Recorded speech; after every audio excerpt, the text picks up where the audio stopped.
Well, good morning, and let's welcome again to our late night conversation. Mo ní ẹ káàárọ̀ ní aago mẹ́rin ó kọjá ìṣẹ́jú méjì ní ọ̀dọ̀ tiwa ní London. Mo kí gbogbo ẹ̀yin ọmọ Yorùbá tá ń bẹ nílé àti àwa tí a wà ní ẹ̀yìn odi.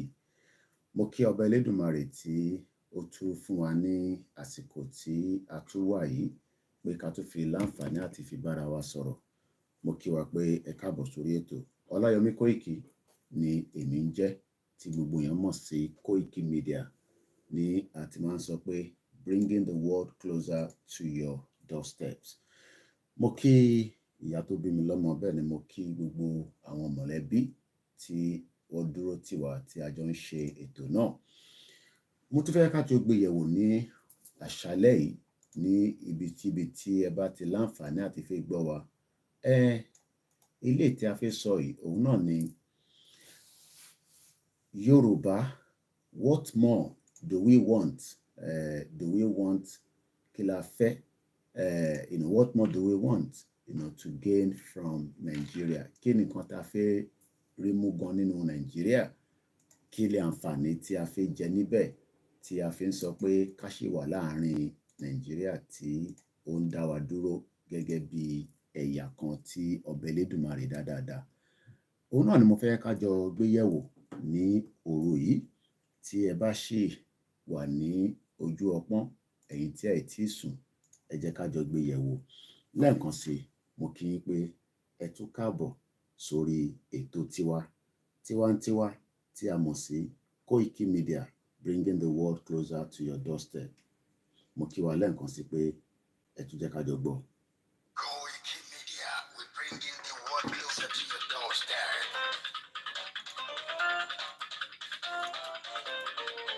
Kóìkì Media, Kóìkì Media, Kóìkì Media, we're bringing the world closer to your doorstep. Kóìkì Media, Kóìkì Media, Kóìkì Media, we're bringing the world closer to your doorstep. Àwọn sálárà àgbáyé àwa ló láṣà àti èdè. Ìgbéde lárugẹ nílẹ̀ Oòduà o, àwa gangan ni bàbá. Kóìkì Media, Kóìkì Media, Kóìkì Media, we're bringing the world closer to your doorstep. They never sabi wetin we carry for her, but e dey move closer before dem go sabi. I said they never know wetin we carry for body, but e dey move closer before dem go sabi. Ọ̀kín lọ lọ́jà ẹyẹ, ìléhùn ló ló lajú. Ìyẹn tó torí kòtò bí àná ọ̀pẹ̀jẹ̀lẹ̀ lójú. Ká ṣiṣẹ́ fún ilẹ̀ bàbá wa. Mo kí wa lẹ́ẹ̀kan sí Ká sir. ṣiṣẹ́ fún ìlú bàbá wa. A very good morning and welcome. Kájùmọ̀ sowọ́pọ̀ ká lè tójúlú àga. Odùduwà kò bá lè dé wá.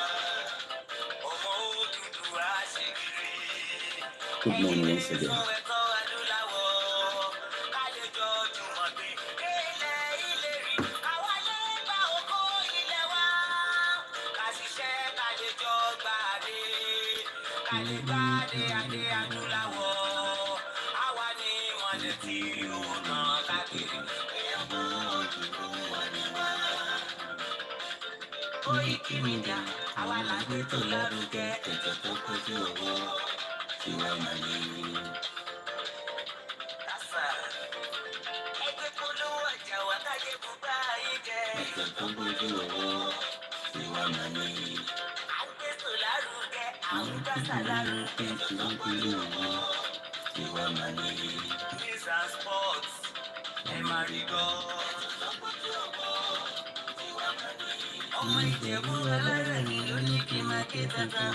Kóìkì Media, ọlọ́lá máa ké mọ̀ mí. Má bá ṣẹ̀rẹ̀ lọ. Ọmọ Yorùbá nìyẹn, ọmọ Yorùbá àtàtà. Àwọn gbádùn rẹ̀, ọmọ Ìjẹ̀bú lọ́rọ̀ mi ṣé ìlú wọn fi dìbò ọ̀tẹ̀ mọ́lẹ̀. ẹ̀yin lọmọ onígbò máa dé máa dé máa dé ẹ̀yin lọmọ onígbò máa wọ̀ máa wọ̀ máa wọ̀ ikú máa wọ̀ àjòjì ò gbọ́dọ̀ wọ̀ àjòjì tó bá wọ̀ bẹ̀ bá gbẹ̀lẹ̀ lẹ́bọ̀ra. ẹ̀yin lọmọ lọ́wọ́ òyìnbó tó dé ìgbà tó yìnbó dé o ọmọ ìyàdé tó bọ̀ sí o lórí kiri ga sáwa ní bàbá. Koiki Media àwọn ní bàbá. Koiki Media àwọn ní bàbá. Àdáńsọ àtúnpèrè bèbè. Koiki Media àwọn ní bàbá. Àwa là ń gbẹ́tò lárugẹ jẹ́ ká jọgbọ́ o. Koiki Media àwọn ní bàbá. Àtúnjà fẹ́tọ̀ ilẹ̀ wa fẹ́tọ̀ ilẹ̀ Yorùbá. Koiki Media àwọn ní bàbá. Ọmọ Olúwa ni wá o tọkàntọkàn.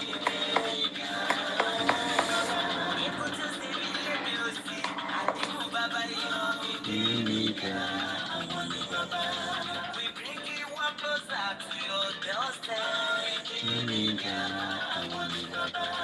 Afẹ́fẹ́ tó fẹ́ o tó ń ka jòkó lára ni. Àpèrè dìde Olódùmarè ló fún wa ṣe. Gbogbo ayé ẹ gbọ́, àwa ní bàbá o. Ẹ máa bọ̀ wá ẹgbẹ́ polówó ọjà yín wá o. Òdúdú alágbèdá ni òtítọ́ lágbèdá ni. Àti sọ̀dálẹ̀ àti sọ̀dígìtà. Àgùntàn àgùnpẹ̀rẹ̀ gẹ́gẹ́. Koiki Media we bring you one closer to your doorstep. Koiki Media is around to give us status. Is around to give us status. Ladies and gentlemen, ẹ kún kalẹ̀ sílẹ̀, ẹ tẹ́tí ẹ gbọ́ ètò tó gbójú ọ̀wọ́. Ladies and gentlemen, ẹ kún kalẹ̀ sílẹ̀, ẹ tẹ́tí ẹ gbọ́ ètò tó gbójú ọ̀wọ́. Koiki Media is around to give us status. Mo kí wa lẹ́ẹ̀kan sí pé a good morning and welcome to the live transmission at 10 minutes past 4 a.m. London. Beautiful weather outside, and it's good to be back again as usual as we continue the campaign, as we continue the education, as we continue to ask questions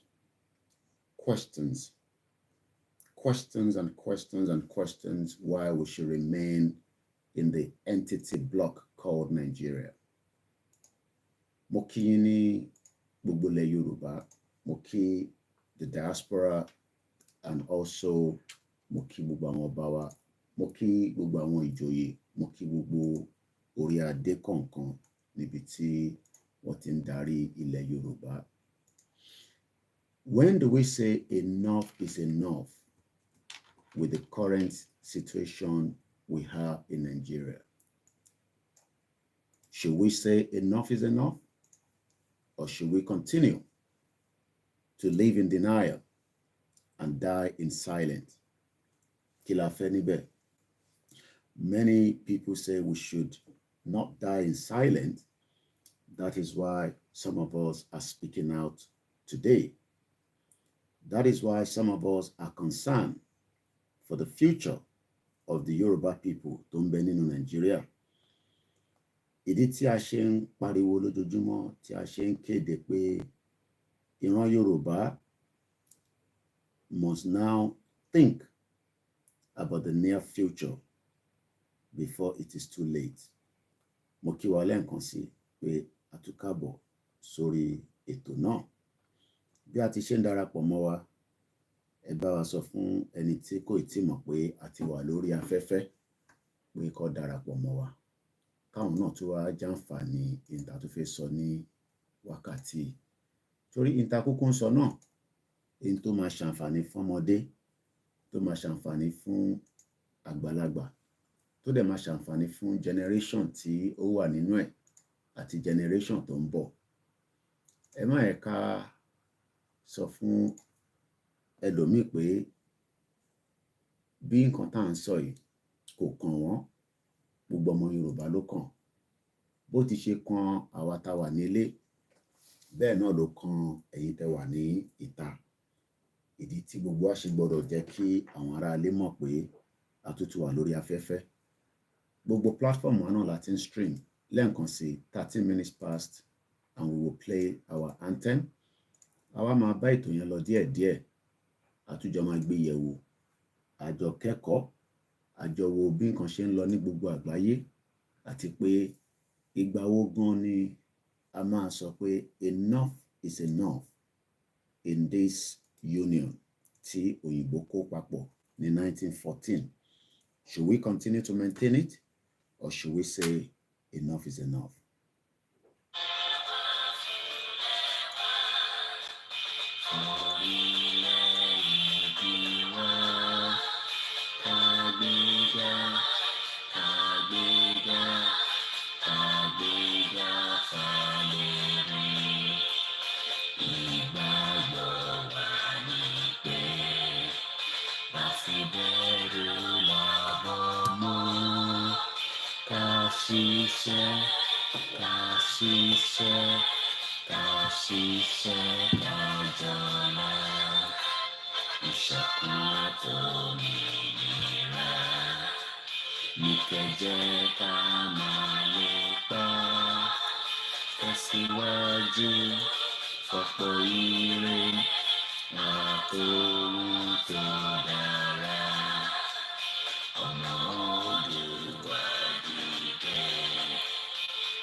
And welcome back again to the program.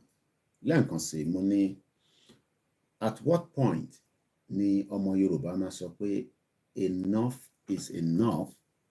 We can start deliberating about our future in what is known as Nigeria today.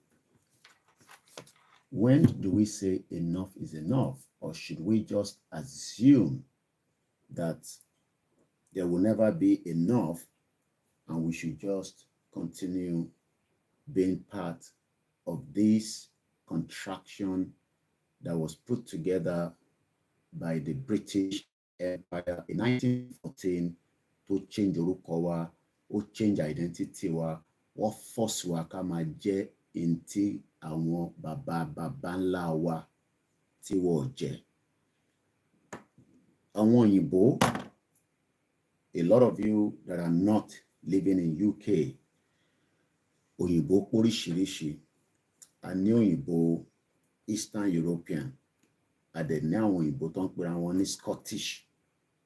A Scottish would never want to be known as English because it's two different indigenous people. Ará Wales does not want to be called Scottish because ẹ̀yà wọn ó yàtọ̀ síra wọn. Bẹ́ẹ̀ ni ará Scotland kò fi jẹ́ kó pè òun náà ní nǹkan míì.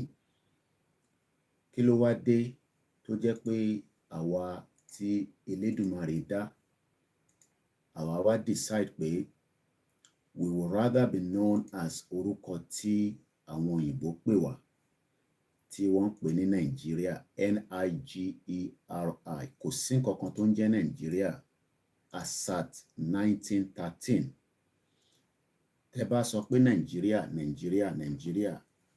gbogbo tó ń pè Nigeria is less than 108 years old. Mo ṣì ń bọ̀, mo tí ì dé lẹ́ẹ̀kan sí. Mo kí gbogbo wa pé káàbọ̀ sórí ètò.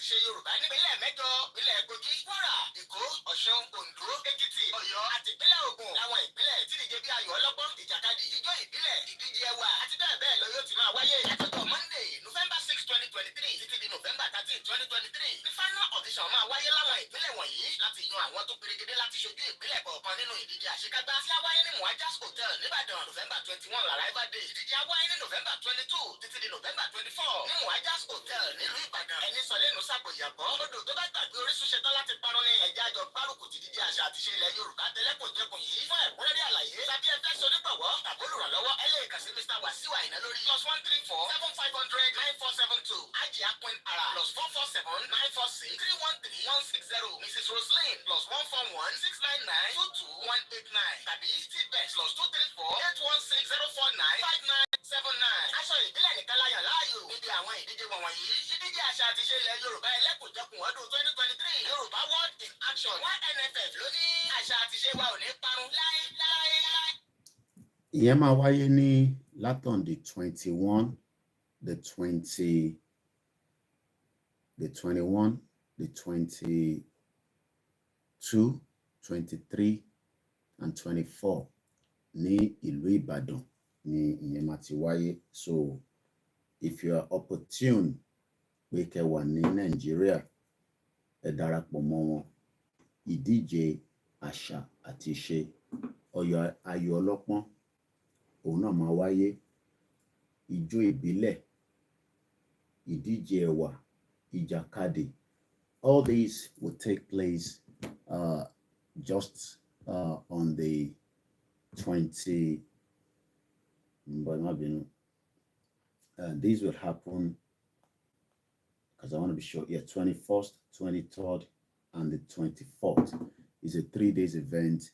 So if you're opportune to be part of it, it will be very, very nice.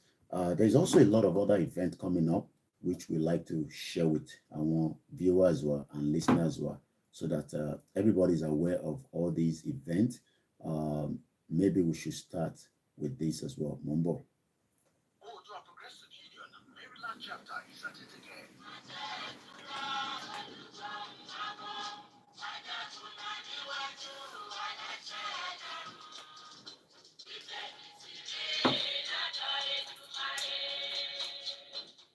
Progressive Union, Maryland chapter, a social-cultural organization committed to the advancement of Yoruba social-cultural values, preservation of the Yoruba language, heritage and beliefs, invite all, most especially sons and daughters of Odua, to this year's Heritage and Cultural Day. Date is Sunday, 3rd December 2023.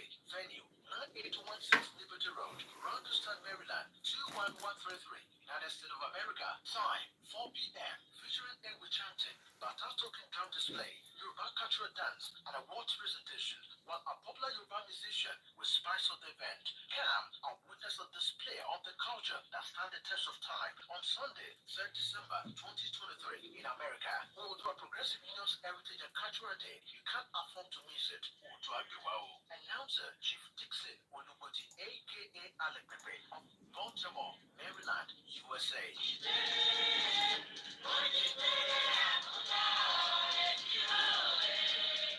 So that is coming up in America.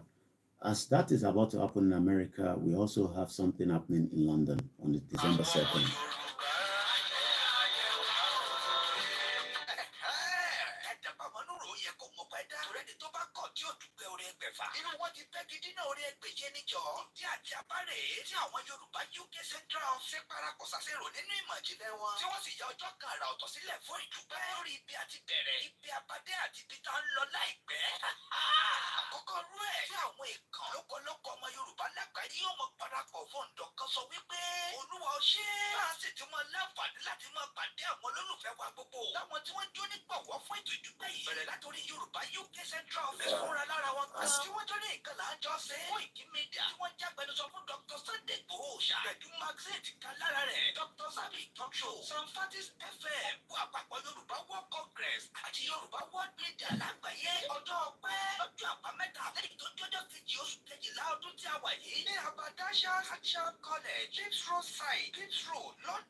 135 Pips Road, London, SE 14 5SF ní ó ti máa wáyé. Bẹ̀rẹ̀ látago mẹ́ta ọ̀sán títí di agogo mẹ́wàá àṣálẹ́ UK time. Ọ̀fẹ́ àti ìrọ̀rùn ní ètò jíjẹ mímu ọjọ́ náà mọ bọ́ sí fún wa. Tá ò sì ní gbà kọ́bọ̀ lọ́wọ́ ẹnikẹ́ni fún owó ìwọlé. Tó jẹ́ sí wípé gbogbo ẹni tó bá fẹ́ wá síbi ètò ìgbáyé lọ́jọ́ náà ó gbọ́dọ̀ gba tíkẹ́ẹ̀tì wọlé rẹ̀ lórí Eventbrite. Lọ́kàn tẹ́ bá ti tẹ First Yoruba Community in UK Meet and Greet Thanksgiving. Lámọ̀lámọ̀lẹ́ àti forúkọ yín àti àwọn tó bá fẹ́ tẹ̀lé wá síbi ayẹyẹ ìkálẹ̀ lọ́fẹ̀ẹ́. Ẹ má gbàgbé wípé ètò tíkẹ́ẹ̀tì wa yìí dá lórí first come first serve. Fún ẹ̀kúnrẹ́rẹ́ àlàyé síwájú sí i tàbí tẹ́yìn kan bá nírànwọ́ tẹ́ fẹ́ ṣe fún wa kí ètò yìí lè wáyé kódùn kí gbọ́ngbọ́n kan sí i. Bóyá yìí náà sì fẹ́ sọ kéèsì bísínẹ́sì tètò náà bá ń lọ lọ́wọ́lọ́wọ́. Ẹ lè fàtẹ̀jíṣẹ́ sọ wá sí wa látòrí ímeèlì wa ecco@yukgb.org àbí kẹ́ pè wá lórí 073-671-52852. Bákan náà ní ẹlẹ́gbẹ́ 073-940-56266 tàbí kẹ́ pé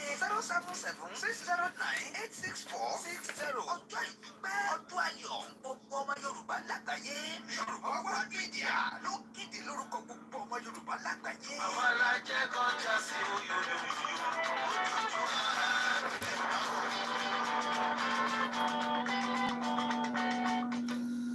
Ẹ jẹ́ ká kọ́kọ́ appreciate ẹ̀yin tí ẹ ti darapọ̀ mọ́ wa. The reason why we take note torí pé tó bá di ọjọ́ ọ̀la, I have a lot of things that I've done in the last 3 years as my own record. A lè ní evidence láti fi kọ ìtàn properly in the job that we have done. Let me first appreciate ẹ̀gbọ́n mi kan tí a jọ wọ boss. Every time I go out, we tend to meet people and people tend to recognize us because kò ń ṣe ghost ni à ń bá sọ̀rọ̀. Mo kí ẹ Easy Dollar, mo kí ìyá tó bí mi lọ́mọ, mo kí gbogbo yín máa dárúkọ as much as I can see the names. Ẹ má bínú, there is just the washing machine that is making that noise behind. There's nothing I can do to that. It is the weekend and we need to wash all the uniforms, the outfits that we work for the week. Màá kọ́kọ́ lọ kí ẹ̀gbọ́n mi because ẹlòmíì lè rí yàn níta kọ́ dẹ̀ ignore wa pé ta lè lé gan sef. But like I always say, gbogbo ẹni tó wà nínú platform kankan, we are streaming on 2, 3, 4, 5, 6, 7, 8, almost 8 channels, including the MixLR, making it 9. So we are live on 9 different channels: Instagram, TikTok, YouTube, Facebook, and MixLR. Mo lọ bẹ́ẹ̀ mo kí ẹ̀gbọ́n mi. Ẹ má bínú pé níjọ́ alẹ́ tí a jọ ríra yẹn, later ni mo ṣe ń rí kọ́mẹ́ǹtì yín lẹ́yìn ìgbà tẹ́yìn ti débi iṣẹ́. Èmi ṣì wà ní Houston. Ẹ tún béèrè pé ṣé grandma ti wọ train. Ẹ̀gbọ́n mi náà ni Ọ̀gbárá ọmọ Sàsán. You might think that most people that comment and watching us are ghosts. They are not. We were together for literally almost an hour. Kódà wọ́n tún bá mi gbé bag. Mo ní ẹ má ṣe wàhálà. Ó ní no Mr. Koiki, ẹ má worry. Mo tún gbàgbé plastic bag. Ẹ mọ̀ Ìjẹ̀bú abá tí ń jáde báyà máa di ẹrù táǹkàsù. I try to put everything inside a bag, but when I don't go out with my backpack, it's always a problem.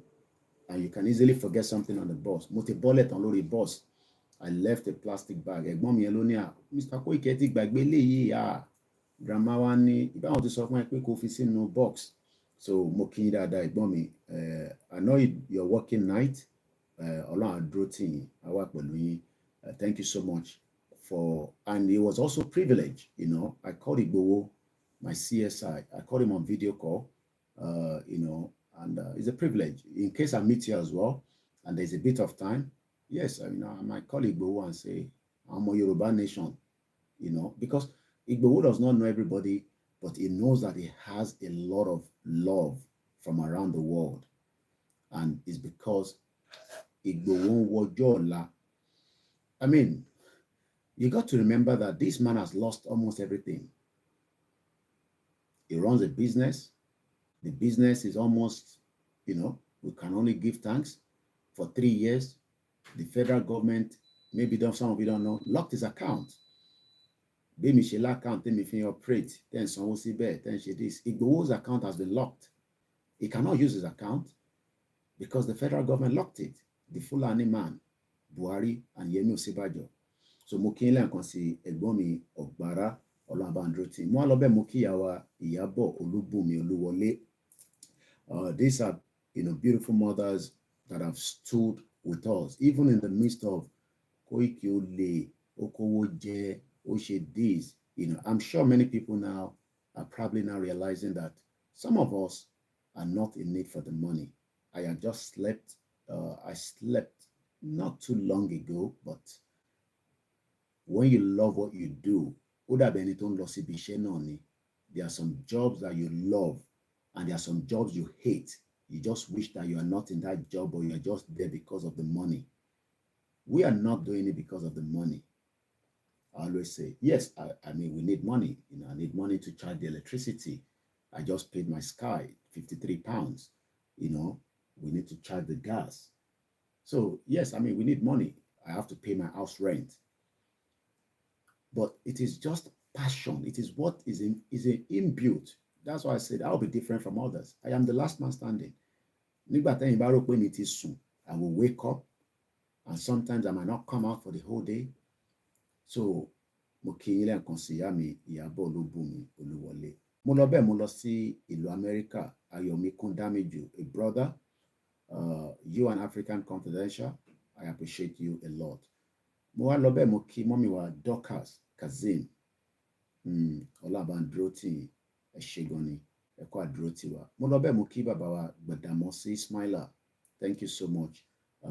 Those are the ones I've seen so far on the Facebook. Bàbá wa Sunday Adébánjọ, I didn't miss you. Daddy wa ẹ̀gbọ́n mi dáadáa, bàbá dáadáa. We have some men, real men, they are just waiting. They are waiting for the clarion call. And a clarion call means that what we are doing now, we are waking the minds of people. We are saying things repeatedly, just like Ben Oshilongba sermon in the church at the mosque. I mean, I don't come here and condemn religion because I have gone past that stage already. I'm a free thinker. I believe in everything. I don't care whatever you believe in. I believe in everything from Indo, Buddhism, astrology, atheists. As long as you know that there's something that exists, I have gone past where somebody would say, Muslim, heaven. All that, I don't believe in that. I believe in miracle, and I believe in prophecy, and I believe in my own Yoruba tradition. Moki Babawade Ade Pekun. Mo lọ bẹ́ẹ̀ mo kẹ́yìn tí ẹ wà lórí YouTube. We've got few people that have joined us on the YouTube.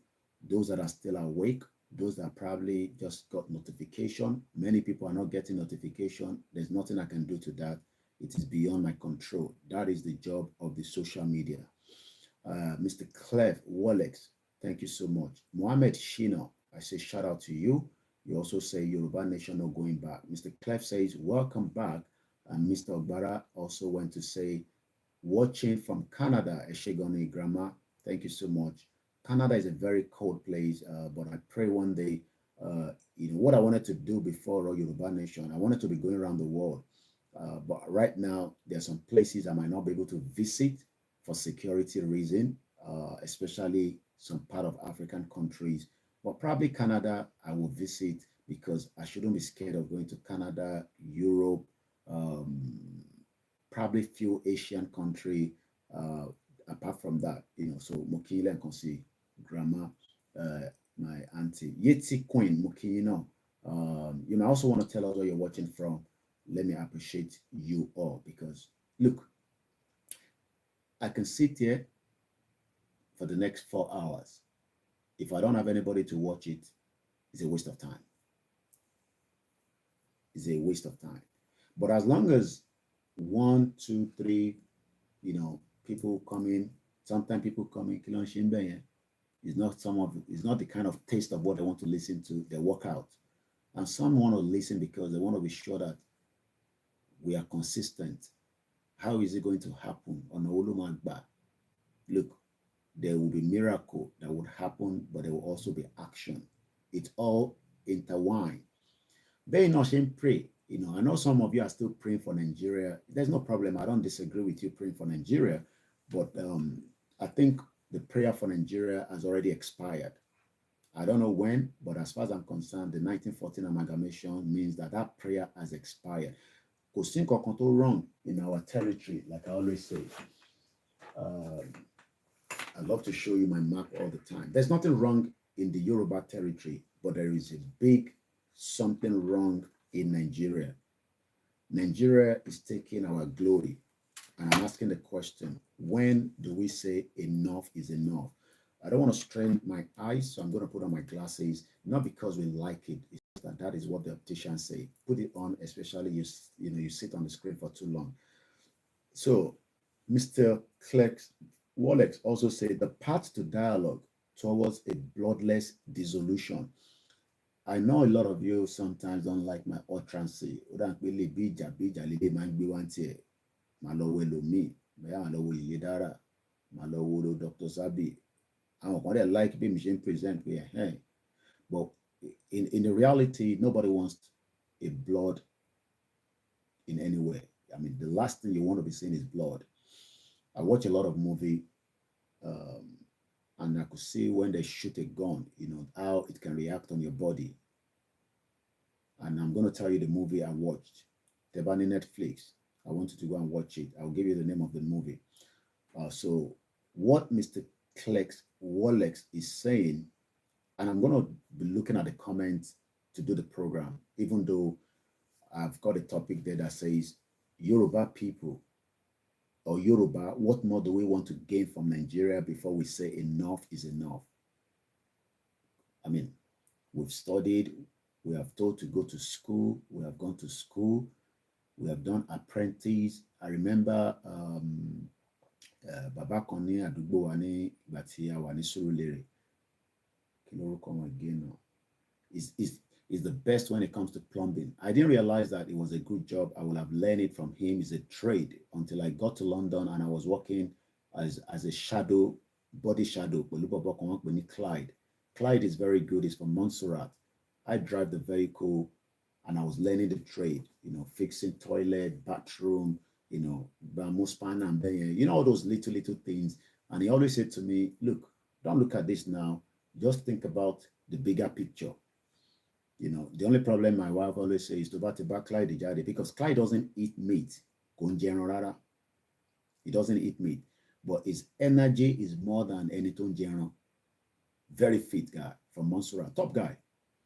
We had a lot of projects we wanted to take to Nigeria for building and all that, but that's a different topic entirely. So nobody wants to see blood, and that is exactly what Mr. Wallex is saying there, that the path to dialogue. Look, some of you won't waste time around look, there's better with dialogue before it becomes blood. A dialogue pẹ̀lú àwọn Biafra, any government dialogue pẹ̀lú wọn, dialogue pẹ̀lú gbogbo wa. Even if it's going to take, look, the government can say, look, okay, we understand what you all are saying, but it has to take some time. But they must start the process. We must see evidence. I don't want to use the F word, even though it means nothing to people like us. But sometimes I have children that are watching.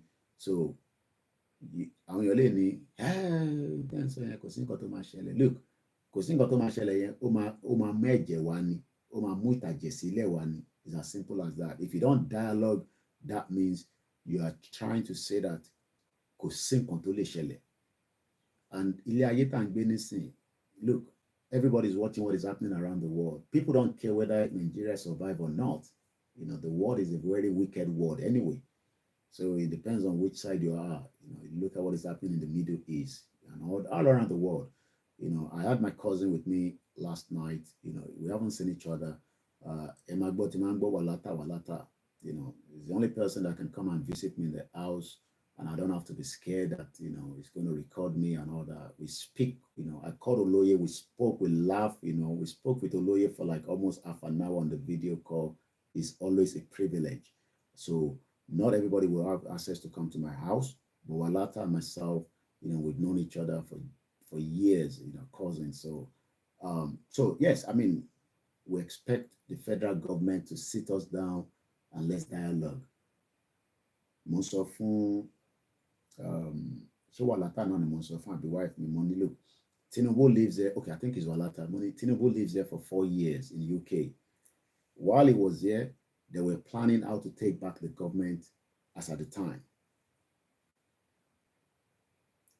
Kò ní dá fún bàbá ẹ̀ ó ní you are the same person that caused Igboho problem. Bàbá ò ní ṣoríire ọmọ àlè. Ṣé Igboho jẹ́gẹ́ bí ọmọ kékeré? Do you know how old Igboho is? One bastard.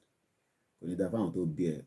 All these small pikin wey you can't even put your name out. You see living dream. Is orúkọ bàbá ẹ̀ nìyẹn? Is a name called living dream. You know, you are the same person that caused Igboho's problem. Igboho with your violent broadcast. Kò ní dá fún bàbá ẹ̀. Irú la máa kọ́kọ́ forí ẹ̀ fi fagbọ̀n. Bomb bastard. So Igboho is a baby. Fulani they kill you now, and I not talk about that. Saying I mean they cause violence. Olushi. Boko Haram they kill you. They fuck your mother. They kill your baba. You know if you say anything. I've been from language molo me. Bomb bastard. Say is your name living the dream? Put your name there in your picture. Me. I put my name out. I put my face out. Bomb bastard. All this faceless olórí burúkú bàbá ò ní ṣoríire àti ìyá tó bí ẹ Ogunlakaye ló máa pa wọ́n. Bomb bastard. Block you off. Olushi. You see what we are saying? You see why sometimes I say ẹ̀jẹ̀ ló máa parí nǹkan tó wà nílẹ̀. All these faceless fucking bastard Fulani people that come here and be telling me nonsense. Igboho ajẹ́gẹ́ bí ọmọdé. You know, Olushi. Let's come back again to the program. You know, bomb bastard. You see why I curse them all the time? I want to rebuke Amadi. You know. Mokia Waris Jinadu says, Odigba diaspora back suspend all the foreign exchange. And you're quite right. Only God knows how much money was sent yesterday to diaspora. I was speaking to my brother yesterday in Nigeria, and while we were speaking, the light went off. Only that is the normal trade. A fucking bastard country. Put petrol and burn the whole fucking country down.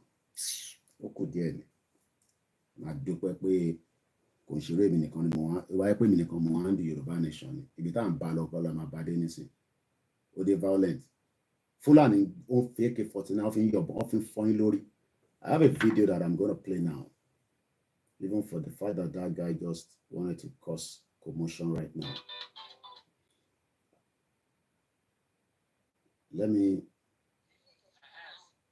I won't show you, I won't play the video because of the social media rules. These are Fulani. Can you see them? I'm sure some of you have seen it on the social media. I want to say kidnap Lele. Look at them in full military outfit. Killing our people every day. Whether you are Yoruba, they don't care. Whether you are Igbo, whether you are Muslim, whether you are Christian. These guys are not, you know. Did you see the weapon with them? Did you see it? These are AK-49. Bomb bastard is telling me we are creating violence. I won't lose shit. Emma told me sense. I pray Fulani come across you. Let me show you. Let me give you the people that have kidnapped already. I don't want to show the video, but I'm going to show you those that have kidnapped. Did you hear people crying? You said people there? Did you say our people? These are Nigerians, regardless of whether they're Igbos, they're Hausa, they're Fulani, they're Shekiri, they're whatever. Some Fulanis are good, but these bastards kidnap people and they kill you. They open the leg of the woman. They will no condom, and somebody say we're creating violence. Bomb bastard.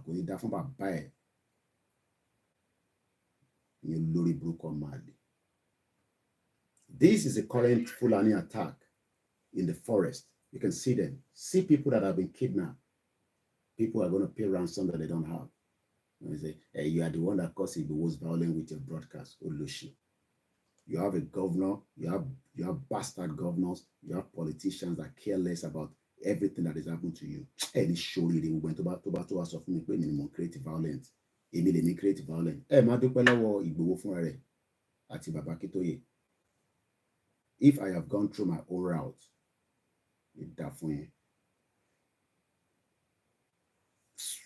let's come back to the program once again.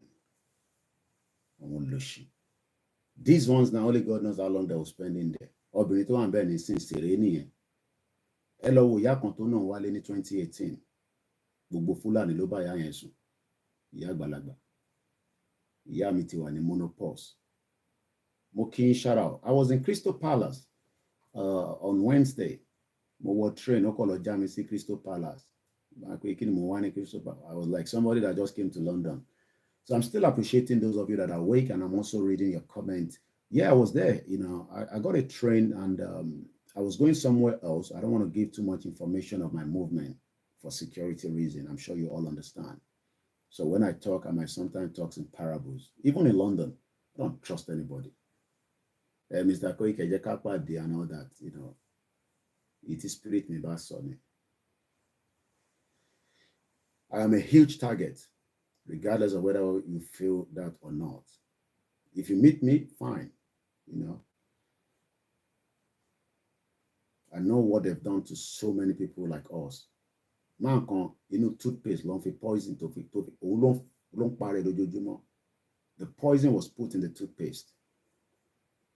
Come here, think with the joke. You think say the British happy say with the enlightening like this every day. Moki, Mr. Dekweju, General Law, Moki, thank you so much. The diaspora, let's take back to what Waris Ginodo is saying there. This is the money. You know, these are specimens. I mean, apart from the dollar and the naira, you're going to pounds me well. Only God knows AET diaspora. And when I say diaspora, I'm not talking about Yoruba alone now. Okay, pounds me. I need real pound sterling from any pound sterling. I'm instead of using this paper. But for now, we'll be using the specimen. If you live in America, Canada, anywhere, you're sending money home so that our people can survive. Do you know how much we sent home yesterday? Do we have a clue? How do we stop that? This is where we need the expertise of AET brains, Yoruba. Forget about trying to fix the naira. God help Tinubu for the next 4 years. He's trying to fix the naira to stabilize it. So that means Tinubu still wants to gain something from Nigeria. India will not gain Nigeria. What do you want to gain from Nigeria? What is it that you want to gain from Nigeria? Mokia TJ Baba. Kilefe gain Lara Nigeria. Mr. Sunday said, until a bag of rice is 200,000 naira in the market. Mokia, Mr. Greg. Mr. Guarani, Yoruba land is a source for Nigeria. My brother Sheun Olaoye, thank you so much. Anything 6 o'clock, I'm very simple asuba.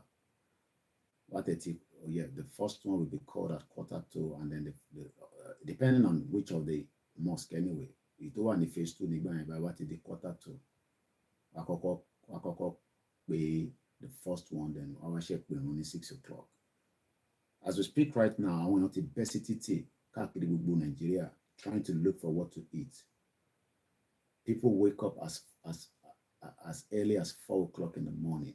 There's nothing wrong in that. It's just that there's no security.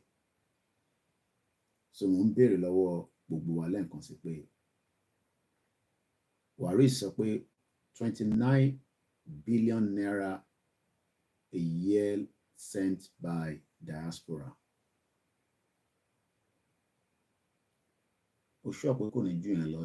In dollars. Let's even stick to that. So literally, the question I'm asking tonight, I have 2 channels on YouTube, and we try not to use the same topic, but it's still the same conversation. We are building the second YouTube, but many of you are not helping us to push that YouTube. We can't even get 1,000 subscribers on it because it use more the Koiki media. And we are grateful for those of you that are newcomer. Bishop Adesina Karosa. I want Shishelo Yoruba. I want to finish business. No, Facebook can share business. One bastard. Kakaka Wabashema Wopoke, Bishop Adesina, to Ruba yen. ìyẹn ló máa save wa àwọn ọmọ Yorùbá. Ṣó nígbà tí wàhálà bá ṣẹlẹ̀ tó bá blow central mọ̀ pé tó bá ti destroy central bank yìí, gbogbo owó tẹ bá ní, nothing is going to function anymore. Ẹ lọ bèrè ní Sudan, ẹ lọ sí Middle East, ẹ wò bí wọ́n ṣì ní owó tó ń ná níbẹ̀. Anyway, bí a torí àwọn èèyàn tẹ̀lé owó lákàntì anymore, because I don't think people have that kind of money anymore like before. You know, ọmọ Yorùbá mélòó ló ní genuine money? I'm not talking about corrupt money now. Ọmọ Yorùbá mélòó ló ní 50 million owó ààrẹ tó fi ń ṣòwò tó jẹ́ float nínú bank nísìn ní Nàìjíríà? So bí a torí ẹ̀ lẹ ṣe wà interested, àwítàn yẹn kan àwọn kan jáde wọn máa ní Bishop Adesina ń fi rúbà yẹn ṣe business ni. Facebook ta wà lórí ẹ̀ business ni, YouTube business ni, gbogbo nǹkan láyé yìí business ni.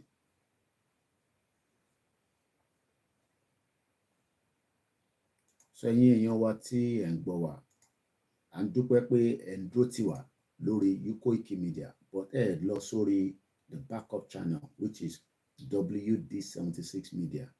A tún ní another one àtẹ̀tí to promote yẹn, but ẹ máa rí àwọn videos kéékèèké tá à ń ṣe nìyẹn. Ìyẹn ó ní target a fẹ́ fi hit. Ní last month we didn't do bad. We had, báwọn èèyàn ṣe ń sọ pé mo wà violent kìnìkan mo kíyà mi beauty, àmọ́ pé mo fi tọ̀wọ̀tọ̀ mo fi kí mọ́ mi ẹ káàárọ̀ wọn. Mo kí bàbá wa Rasmọ̀ kọ́ máa ní ìbí mi mo kọ́kọ́ wà níbà kó tó máa lọ kí ẹni tó ṣe èdè lórí. Mo dẹ̀ kí Mrs. Fefi Boutique Ajamawọgbá Real Amadi, good morning. Ó dà pé ìmọ̀ páwọn èèyàn máa ń wá Koiki Media láti fẹ́ wo ohun tí mo bá sọ. I know that, because every time I complete my video I go back and review it, because angle tèmi máa fi ń sọ̀rọ̀ mo lè compete pẹ̀lú angle tí Yèyé Dára fi ń sọ̀rọ̀. Mo dẹ̀ lè compete pẹ̀lú Dr. Zabby. Èmi àti Wàlátà àjókòó àgbọ́ Dr. Zabby presentation wọn tó ṣe ní ẹ lọ́wọ́ last video wọn. Ó máa ṣí mind ẹ̀ kúrò pé ṣé kò ń ṣe pa tiwọ one chance.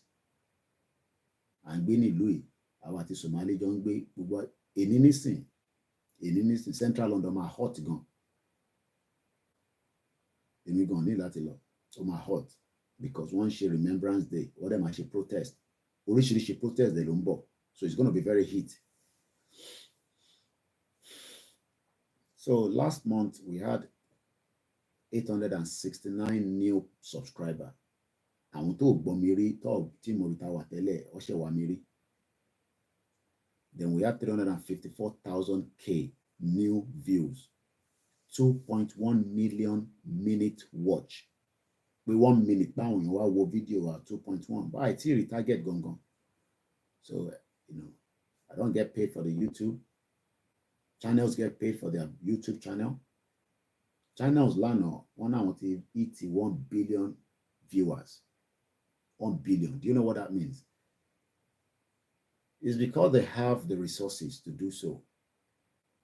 Ṣé channels ń sọ pé ká pín? John Momo ṣá ló ní channels. Do you think he wants Nigeria to break? He doesn't want Nigeria to break. Inú kòkó bẹ̀ làwọn náà ti ń jẹ. Some of you don't even know how this media works. Media is a very powerful tool. Very powerful. So mo kí gbogbo èèyàn wa lẹ́ẹ̀kan sí. Mo tún bẹ̀rẹ̀ lálẹ́ yìí lẹ́ẹ̀kan sí. Mo kí kọ́mẹ́ǹtì tí wá sí bíbá. Mo kí bàbá wa Dada Alaba. Mo kí Mr. Bayo Ajenifuja. Kò ní bàjẹ́ fún yín dádì. Ní Lagos Island níbẹ̀ ẹ máa rí ti yín ṣe. But problem kan ni pé àwọn irú àwọn àdúrà yẹn fẹ́ mi mo máa ń fi béèrè pé in reality èmi àti Wàlátà àjókòó nígbà tá wo Dr. Zabby tán a wá lọ wo Channels News, because as at that time it was 9:30 ní London but ó ti di 10:30 ní Nigeria. Wọ́n wá ní China ní slow economy bó máa affect Nigeria. Èmi ò tètè rí. Wàlátà ló tẹ̀ sọ pé kí ló kan China slow economy tó máa affect Nigeria. Nígbà tèmi náà wá rí ni mi àti Wàlátà wá ní wá ṣeré jàre TJ bàbá. Thanks so much for the love. so tá bá ń sọ pé àwọn èèyàn máa rí tajé ṣe nílẹ̀ Yorùbá kò ń ṣe pé ẹ̀ní rí tajé ṣe but ó ti difficult gan ju ti tẹ́lẹ̀ lọ ṣe rí àwọn èèyàn máa ń rò pé bí a ta bá jókòó sí ìwà fámílì mi tó wà ní Nàìjíríà kò ń ṣe kékeré gbogbo ọmọ Yorùbá náà ní fámílì wa mo ń bá àbúrò mi kan sọ̀rọ̀ lánàá mo ní òtí lọ́lé ni ó pè mí lórí fídíò call wọ́n ṣì wà nínú ṣọ́ọ̀pù and as at that time tó pè mí yẹn it was about almost kó tó di pé wàhálà dé ni wàhálà ti wà pẹ̀lú mi before probably 8 somewhere around there so ó nígbà táwọn ọmọọgbà tí ajé máa wọlé mo ní jọ̀wọ́n pé security Nàìjíríà wá nínú pé ṣọ́ọ̀pù àti ilé pé wọ́n súnmọ́ra wọn ìyẹn náà dẹ̀ dá ń bẹ̀.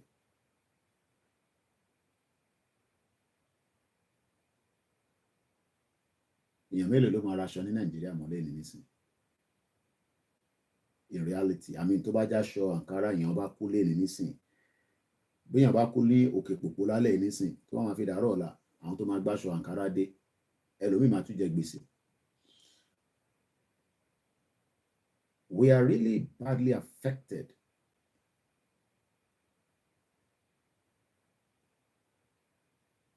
in that country tá à ń pè Nigeria ó ti affect wa gan as Yoruba people àwa ọmọ ìran ọmọ aládé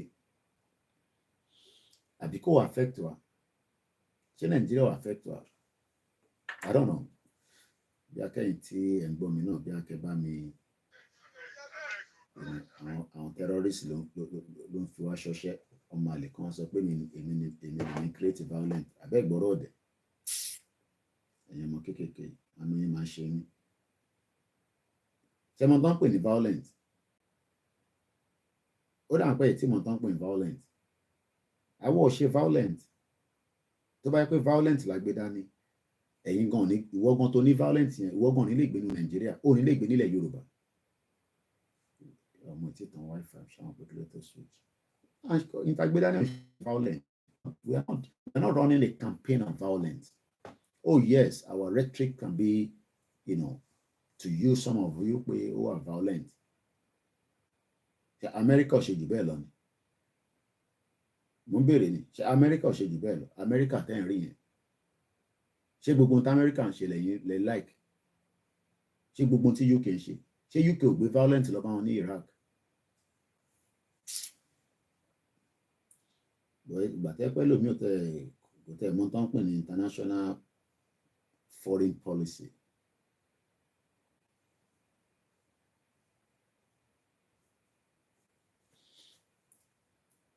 Ìwọ ló máa ń dáhùn lóhùn tíje tí n bá ti rẹ́ni tó bá ṣe kéde ìpìlẹ̀ mi máa fún wọn ẹ̀yin tẹ́ ẹ̀dá kankan mọ̀ ẹ wà nílùú kan ìlú yẹn ti marginalize gbogbo wa ṣé mọ̀ pé literally Nigeria ó ti marginalize every lọ́n tẹ̀lé ní kí n má tún bẹ̀rẹ̀ lé mo wá wọ́n dà pé mo rí comment ẹ káàárọ̀ bàbá wa ọba ńlá Ọlálẹ́yẹ Paul.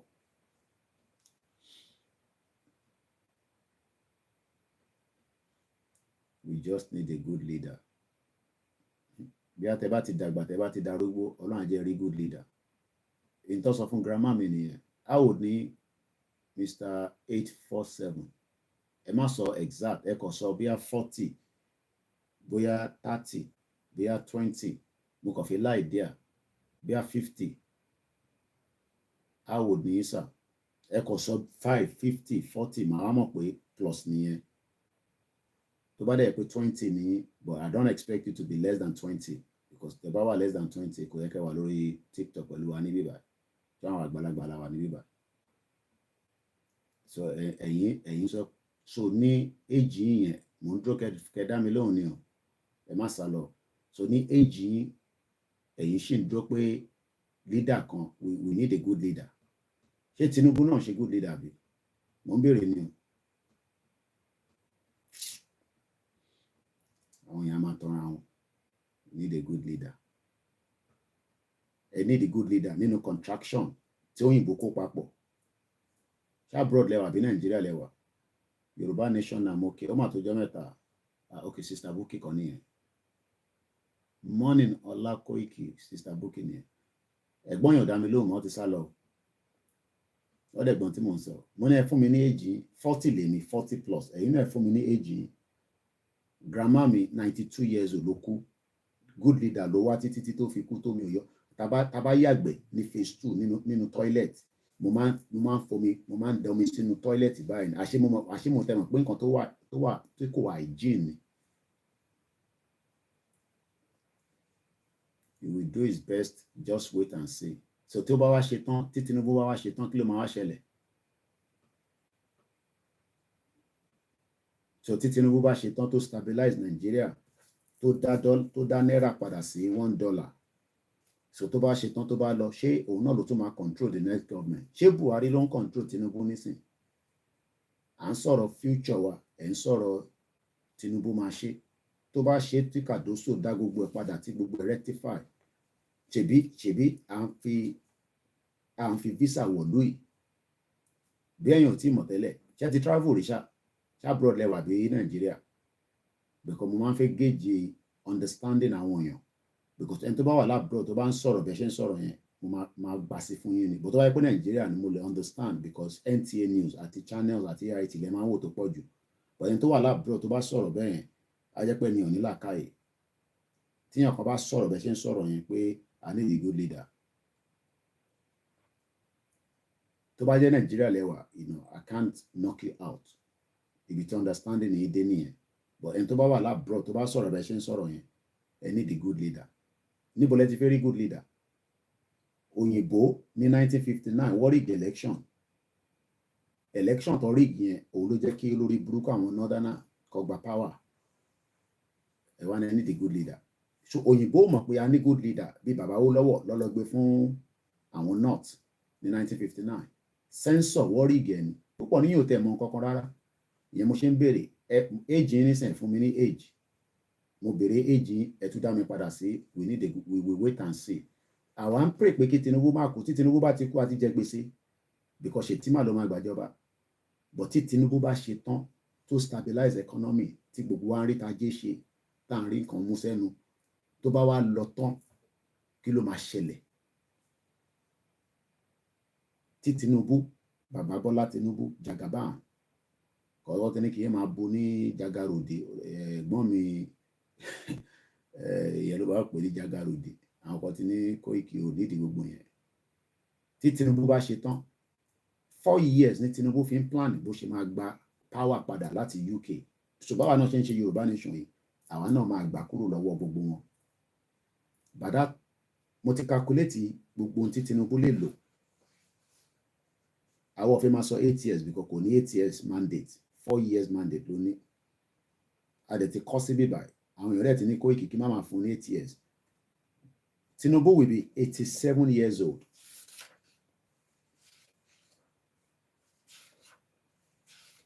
akọ́síbí kan mo kàn lè sọ pé bí báyìí ló wà according to the age tó bá wọn ní kó lò because Buhari fúnra rẹ̀ gan ní certificate so gbogbo ọ̀rọ̀ pé Tinubu ò ní certificate yẹn nonsense ni wà àwọn olórí burúkú àwọn ọmọ Peter Obi ló ń ṣe gbogbo nonsense yẹn bomb bastard ní Peter Obi àwọn British ló ń lo Peter Obi tẹ̀yìn ọba mọ̀ agent ni olè dẹ̀ Latiku kò ń ṣe pé Tinubu náà clean so but what we are saying is that gbogbo tí Tinubu máa lò kọ́lọ̀ fún lẹ́mìí gógún àtàlàfíà Tinubu máa ṣe dàgbà ju èmi lọ by the time tá a bá ṣe ń fa wàhálà ẹ lọ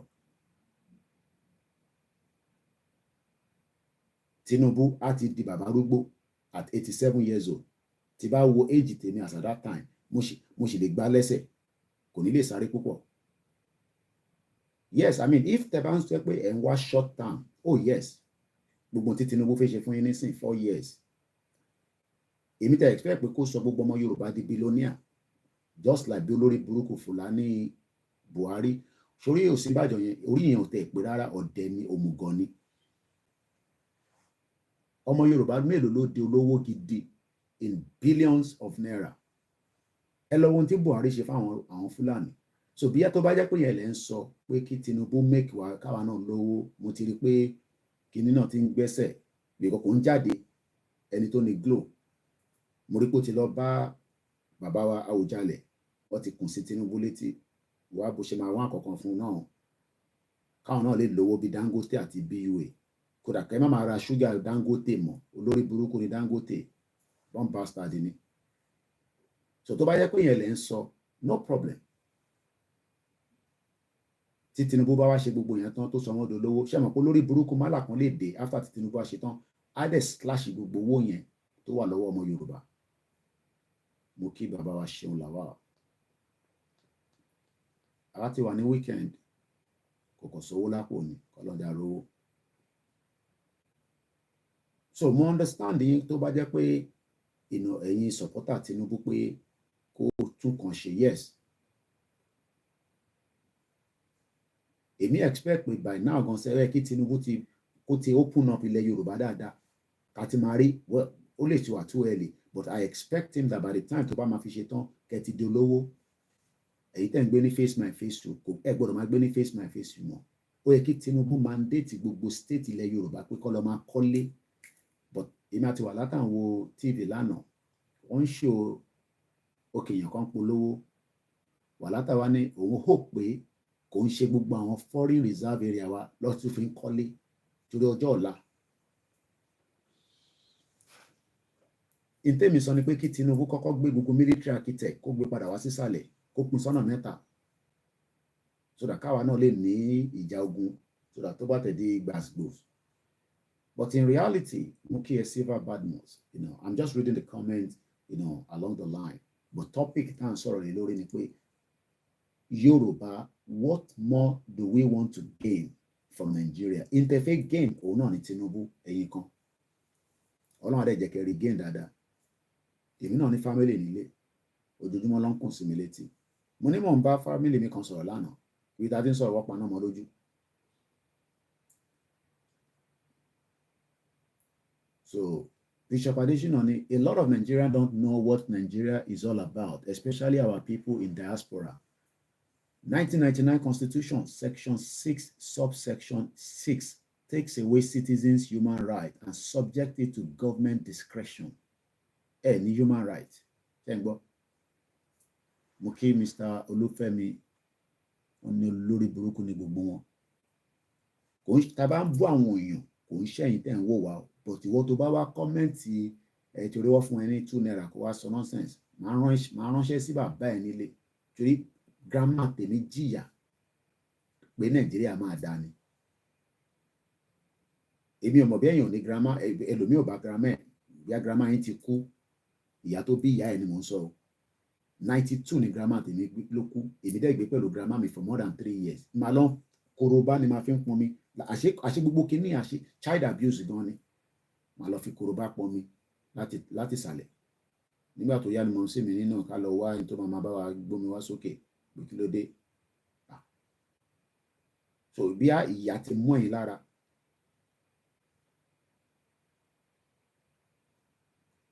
À ń sọ̀rọ̀ pé yes, tó bá jẹ́ pé short term goal Tinubu wà níbẹ̀ kó stabilize economy, kó fix Nigeria. But tó bá fix Nigeria tóun bá wá lọ tán, ṣé ẹni tó ń bọ̀ náà máa ṣe the same thing? Ṣé ẹ máa ronú? Ẹ máa gbọ́ pọlọ kalẹ̀? Ṣé tí Tinubu bá ṣe tán, ṣé ẹni tó ń bọ̀ náà yóò máa ronú bí Tinubu? Ṣé Tinubu ń ronú bí Buhari nísìn, olórí burúkú, dead or alive? Tinubu ò ṣe máa ronú bí Buhari. It's because it's two different people. Gbogbo pé ọkàn drag Tinubu kéèsì kan wà pẹ̀lú FBI. Ẹ lọ bèrè tó lórí burúkú Buhari ṣe nígbà tó gbàjọba lọ́wọ́ Ṣéhù Ṣàgàrí. Ọmọ àlè ẹ̀, ọmọ Nìjẹ̀. But nítorí pé àwọn Igbo like Tinubu, so àwọn ló ń drag gbogbo nonsense yẹn. Ìyẹn ọ̀dẹ̀ lè kò lè Tinubu tí ó máa wà ń bẹ̀ ni, kò sí nǹkan tẹ́ lè ṣe sí. Àwọn ọ̀rẹ́ gbàdúrà kó kú, kò dẹ̀ sí nǹkan kan tó lè pa bó ṣe wà yẹn. Kò tó bá kú, Shettima ló gbàjọba. So the only thing ni pé kó stabilize Nigeria, kó dẹ̀ jẹ́ kí Nigeria kó dissolve, kó jẹ́ òun ni the last president. Tó o bá ti ṣe yẹn, ìyá máa jàgbé àti ẹni. Sórí gbogbo leader tẹ̀ ń wá yẹn, ìbò lẹ ti máa rí leader òfò. Ṣé leader làwọn yẹn? Àwọn bomb bastard. Leader ni wọ́n ní Akérédolú ló jókòó sí Ìbàdàn, ló ń control Ondo state. Ó ti sick. Tó bá yẹ pé cancer ló ní ni kó resign, kó gbéjọba sílẹ̀. ó lọ tọ́jú ara ẹ̀ ní ó kúrò Nàìjíríà ó lọ sí Germany. ẹ̀yin mọ̀ iye thousands of pounds àti dollar àti euro tí Akérédolú ná.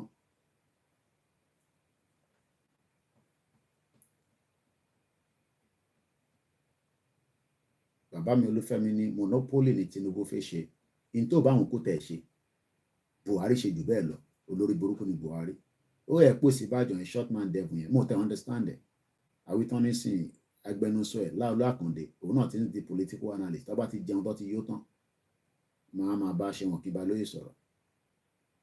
àwọn tó dẹ̀ jẹ́ pàdé Láolú Àkàndé àmì díẹ̀díẹ̀ sí wọn lára. à ń sọ̀rọ̀ bigger picture ẹ̀yin sọ̀rọ̀ ẹ̀wá máa ní ẹ̀ Tinubu ó ṣe àǹfààní fún èèyàn kan. èèyàn kan là ń sọ nísìn kó ṣàǹfààní fún gbogbo ọmọ Yorùbá nísìn kó tó di pé Nàìjíríà máa pín òun lẹ́ẹ̀kẹ́ máa sọ̀rọ̀ lórí. Yes, I mean the government is still very young but I wan monitor. So mo ń bí gbogbo ọmọ Yorùbá láàárọ̀ again. What more do we want to gain from Nigeria? Kí la fẹ́ gain lára Nàìjíríà? ìbéèrè yẹn ti dá mi lóhùn. ẹ kò ṣe ń gbé mi parabolate káàkiri ẹ fún mi ní answer. ṣé passport Nàìjíríà ló fẹ́ gain ni? ṣé citizenship Nàìjíríà? Because now mo gbọ́ ẹ̀wọ̀n kó oríṣiríṣi nǹkan làwọn èèyàn ń ṣe. bọ̀bọ́ kan wá wọn á pè ní kò ń ṣe bàbá àròpọ̀ rẹ o. ìyẹn kan náà máa ń sọ̀rọ̀ báyìí ọ̀rọ̀ pọ̀ ẹ ṣáà máa mọ fídíò ẹ̀ náà. Wàlátà wa ń play kan fún mi lánàá. ó náà yín tẹ wà nílé tẹ wà níta ẹ má wálé o. kò ṣe pé òun bú Nàìjíríà wọn ní àjò dàbí ilé kò sí nǹkan kan tó dàbí ilé mọ́. àwọn tó wà nílé ó ní táwọn bá sùn báyìí ẹ̀gbẹ́ orí máa ń fọ́ àwọn lójoojúmọ́.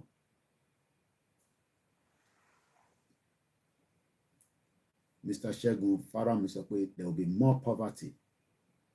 Mr. Observer ní complete separation from Nigeria. TJ Babani not good is coming out of Nigeria. àwọn èèyàn dẹ̀ ń ṣe wàhálà. sọ ẹ fẹ́ káwa máa ṣe fídíò mọ́tò yẹn ti l'accident ìkúnlẹ̀ abiyamọ ó ti kán lẹ́sẹ̀ ẹ bá ṣàánú ẹ̀. mo sọ fún Wàlátà lánàá nígbà tí mo ní bọ̀bọ̀ actor tó wọ́gé lẹ́sẹ̀ yẹn. Wàlátà ní likely pé diabetes ni. a ti lọ sí church a ti lọ sí mọ́ṣáláṣí. I mean even if he's going to do all that ṣe bóyá kọ́kọ́ lọ sí hospital kọ́kọ́ check ẹ̀ pé diabetes lẹ ní bàbá. bí èèyàn bá dẹ̀ ní diabetes àìmọye àwọn tó ní diabetes nílùú tó ń tọ́jú wọn. ẹ lọ wo àwọn tó ń ṣiṣẹ́ ní hospital wàhálà ló ń ṣe. àwọn èèyàn wà lórí floor nísìn tó ń tọ́jú àwọn tó ní diabetes. nígbà tá a lè access hospital. mo ń wo Dr. Zabi lánàá bọ̀bọ̀ kan lára fídíò wọn tó play. ìyẹn ní ajá nílùú òyìnbó ó ní medical card. ìwọ jókòó síbẹ̀ òun sọ pé òun wá good leader. o ò ní medical card because o ò lè afford láti gba medical card. ó ti kọjá bó ṣe yẹ lọ. àbúrò mi lánàá tó bá jẹ́ pé lọ́ ló pa ẹ̀yin wà náà ìtẹ̀wà Nàìjíríà lè confam. ó ní bọ́kẹ́tì ṣúgà èmi wàá mọ orú bọ́kẹ́tì tó ń sọ. ó kọ́ ní bí a paint bucket àdánwò ṣáà ní bọ́kẹ́tì ṣúgà.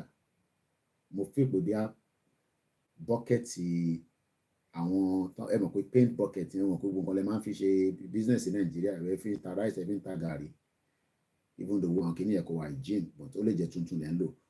ó ní as at 2 months ago is 2,500. ó ló ti di 6,000 nísìn 6,500. ṣé bẹ́ẹ̀ ni àbí bẹ́ẹ̀ kọ́ ẹ̀ tẹ́ wà Nàìjíríà ẹ bá mi confam. ṣúgà nǹkan náà tí wọ́n labroad o.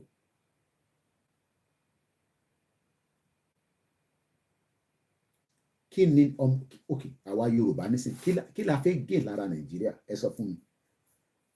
the only thing ta lè sọ pé a fẹ́ gain fáwa tí ẹ ṣe fẹ́ràn Nàìjíríà òun ni pé ẹ fẹ́ rí pé ọmọ Yorùbá débẹ̀ ó dẹ̀ ti débẹ̀ nísìn. maybe that would then after tó bá bí a ti Tinubu bá ti ṣe tán bóyá àwọn èèyàn bẹ̀rẹ̀ sí ń padà wá sílé.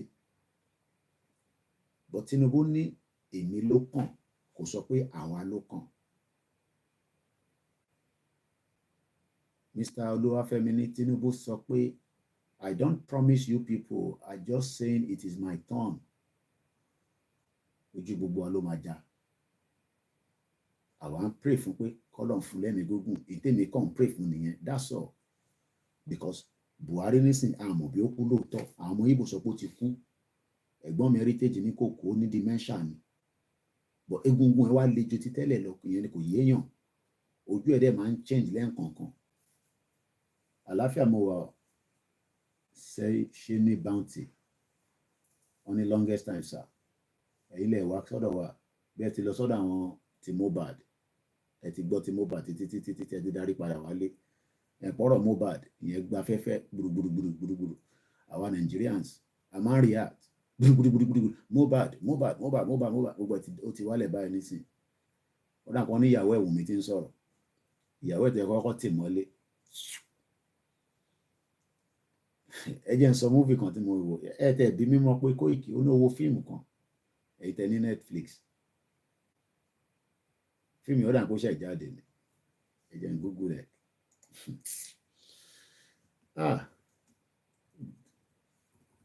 àwọn bàbá fíìmù ní fíìmù yẹn TJ ṣé ti wo fíìmù yìí The Killer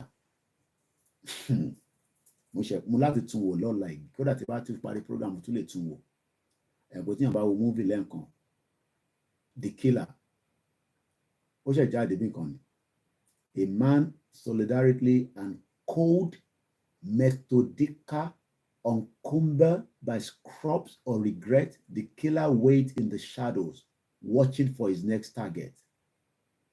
Àwọn tó ń wo fíìmù náà ti dá mi lóhùn bíbá yìí I just finished watching it báwo lẹ ṣe rí sísà don't trust anybody ó lọ mo gbọ́dọ̀ tún fíìmù yẹn wò tí bá ti wá tún wò máa jot note you focus on the target àgbẹ̀ Yorùbá nation dání àwọn kan tún sàn kan míì mo blame wọn I think lose the focus nìyẹn bàbá fíìmù yẹn tí bá parí program la listen máa tún gbé padà sórí Netflix ẹ tẹ́ bá ní Netflix ẹ lọ wo movie yẹn The Killer observer ni no economic political cultural power or asset for non-Yorubas in the southwest of Yoruba land ṣé wọn láàyè ní I am just watching the journey of African colony àwa ti kọjá gbogbo yẹn àwọn kéékèèké lánìkan lọ máa wò yẹn ẹ sunkún fún Yorùbá the journey of African colony Yoruba nation na ni watch it but need to watch it again that film bad èmi máa ń like àwọn fíìmù tó máa ń pààyàn tó máa ń fìbọn fọ́ra wọn lórí bí bọ̀bọ̀ yẹn ẹ jẹ́ tágẹ́ẹ̀tì kan tó kọ́kọ́ fi pa ó dúró títí ó mísì tágẹ́ẹ̀tì yẹn òun náà wá di tágẹ́ẹ̀tì àlàáfíà ní gbogbo wa Mr. Sheni Bounty ṣọkùnrin ní àbọ̀bìnrin wọ́n mọ̀ pé Sheni ọkùnrin ló máa ń jẹ́ Sheni but mo rojú yín dáadáa ẹ fi jọ bí sísítà wà báyìí òun lẹ́dẹ̀ fáìn báyìí wọn ọmọ Yorùbá ló máa ń fáìn ọlọ́kọ̀ jẹ́ pàwọ́ àti márì ni gbogbo ilé àbákọ́ máa fẹ́ sílé ni ẹ̀gbọ́n mi Yẹmí Fátókì nìkan àwọn yẹn máa ń send owó láti Nàìjíríà ni wọ́n ti bá ní mo fẹ́ ra kọ́fì ní tí wọ́n máa send náírà sí ni wọ́n ní bá mo ṣe máa gbọ́ owó yìí báyìí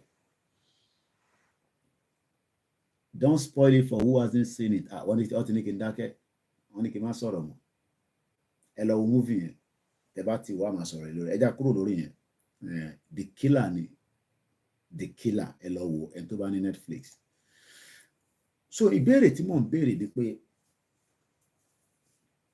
ẹ jẹ́ ká dára wa lóhùn lẹ́ẹ̀kan sí mo kí ìyá mi lẹ́ẹ̀kan mo kí gbogbo ẹ̀yin alásàlátù mo kí gbogbo ẹ̀yin religious bodies káàkiri gbogbo àgbáyé regardless of whichever one you're interested in àwọ̀ ìjókòó sí mo kódà mo ti sọ fáwọn èèyàn pé tó bá ń pè Nàìjíríà ò lè dá even tí Jesus bá wá àfi máa gbọ́ gbogbo yẹn ṣé àwọn mọ́mì náà máa ń wo àwọn fíìmù báyìí mọ́mì mi kan náà níbẹ̀ I have seen the movie very interesting to watch wow ẹ pé Kóìkì oríṣiríṣi lẹ máa ń bá pàdé lọ́dọ̀ mi níbí báyìí àwọn kan tẹ̀ máa lọ́n wò ní àwọn bíi sniper nǹkan àwọn military movie mo dẹ̀ like documentary mo kí gbogbo ẹni tí àwọn kan tó wà lórí Ọláyọmí kọ́ àwọn pé Kóìkì báwo ló tún ṣe péjì báyìí lénìí báyìí èmi mo mọ̀ ṣe bẹ́ẹ̀ mo ń béèrè lọ́wọ́ wa lẹ́ẹ̀kan sí ẹ̀yin ìyá mi tẹ́ wà lórí ètò why didn't Netflix censor the title no ó dà kó wọ́n censor ẹ̀ wọ́n fi àyẹn sí The Killer yẹn wọ́n yọ àyẹn kúrò ó dà kó wọ́n fi bí sign bí U kan sí or something like that so ẹ̀yin ìyá mi tẹ́ wà lórí ètò pẹ̀lú mi, ẹ̀yin bàbá mi, mo tún fẹ́ béèrè lẹ́ẹ̀kan sí, what do we want to gain from Nigeria? I mean, àti ráwọn tó ta lace, báwo lẹni tó ta lace, I meant it's strange they censor it. Tí jemai ti lọ wò yẹn a ṣe wà lórí programu òde nìyẹn, má máa fi tẹ̀síwá lójú pé device tó pọ̀ ó lọ́bi iṣẹ́ nìyẹn tó tún ní o ti wà ń lé yẹn wá ti wà ń lé bẹ́ẹ̀ Koiki wà lórí programu tó ní. Gani Oloyede, that movie is also 20 years above. Okay, not bá àtàjọ wà lórí programu 20 ẹ má yẹ kọ́ ọmọ kékeré wo easy mórí ẹ o ti gbórí wọlé orí tí mo look nice láàárọ̀ yìí easy dollar tí tó kàn wọ́n a máa ní Koiki ò tí ì sùn àbúrò mi easy nìkan ló lè send message sí mi lóru kí n dá lóhùn òru bí òru ló máa ń wọlé tẹ̀. Mo ń bèèrè lọ gbogbo ọmọ Yorùbá kí la fẹ́ gain lára Nàìjíríà. Additional Bishop ni you can collect your naira use it to buy rubber. Àwọn èèyàn wọ́n ní business lẹ́ ń ṣe èmi mọ̀ bí a gbogbo nǹkan láyé ò ń ṣe business. Amazon business ni, Alibaba business ni, mọ́mí mi kan fẹ́ fún mi lówó wọ́n wá ní Mr. Koiki pépà máa ń yọ change díẹ̀díẹ̀ lára owó tá a bá fi send ní lẹ́ni bá pa mí ni bá pè wọ́n mọ́ ní tí pépà ló bá yọ owó àlọ́ ìfẹ́ mẹ́kọ̀ owó for every 10 pounds ẹ bá send sí wa pépà náà máa yọ nǹkan kan. Àwọn á ní bí mo lè ní cash app, mo ní cash app not the same thing ni ibi tí wọ́n ti mẹ́kọ̀ owó nìyẹn. Ó yẹ káwa náà ti ní apps tiwa which is exactly what Bishop Adesina is trying to do. Ó yẹ ká ti ní nǹkan tó yẹ pé òun la máa fi transact. Waris Jinadu wọn ò mọ̀rọ̀ èèyàn tó jẹ́ àsọ̀rọ̀ rí lẹ́yìn pé ó ń comment bẹ́yẹn mo mọ̀ bí economics ni gbogbo tóun dúró lé láti 3 years ago ni pé ká put down owó Nàìjíríà. Èèyàn kan béèrè pé how is it spelled? Yeah, you spelled it right. Yeah, Killer. You can even Google it, it will pop up straight away. It's on the Netflix. Thanks. I need to go back for the 4th round now. Thank you. Yeah, if you have Netflix and you like thrilling action, go see the sex because sometimes people don't like those kind of movie like that. So there's nothing like sex inside, but it's a straightforward movie. Straightforward. From the beginning to your eye blood will be like, Baba, you're going to movie. So let me just shut my mouth and focus on Yoruba Nation. Yeah, Kille. If you have Netflix or some Nigerians now to download film, you guys are very good in that. Brain it, the way you guys operate in Nigeria. It is a Japanese film.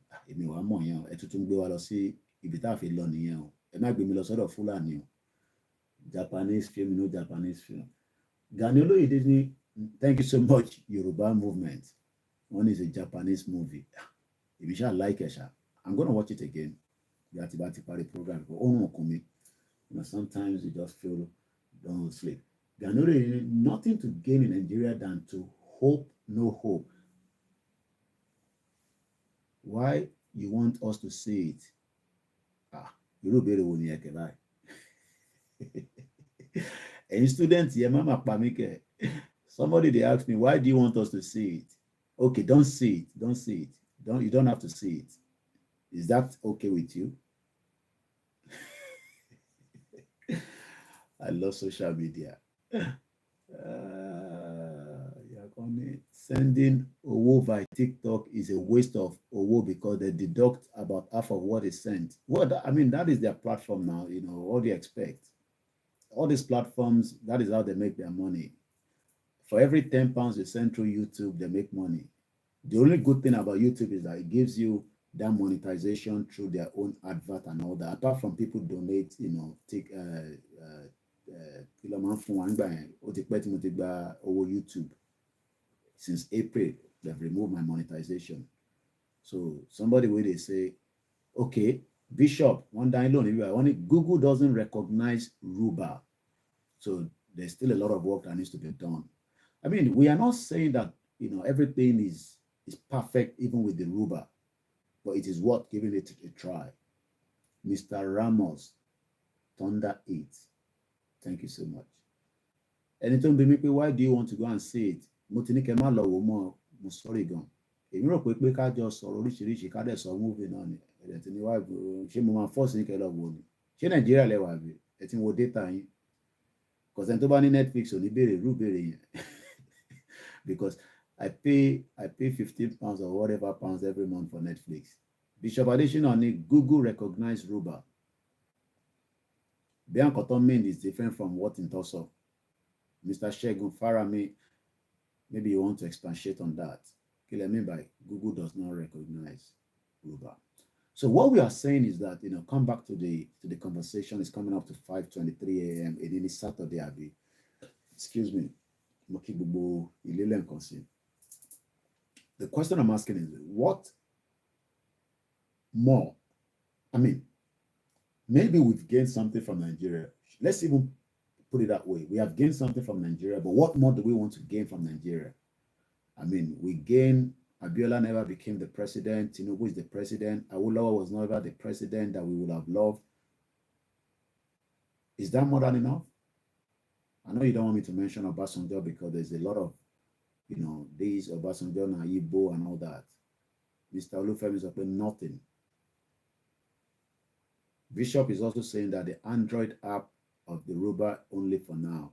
iOS seems to be very difficult to put our apps on. I think it needs a lot of integrity test or whatever. So, but it's always good that we must push our apps into iOS.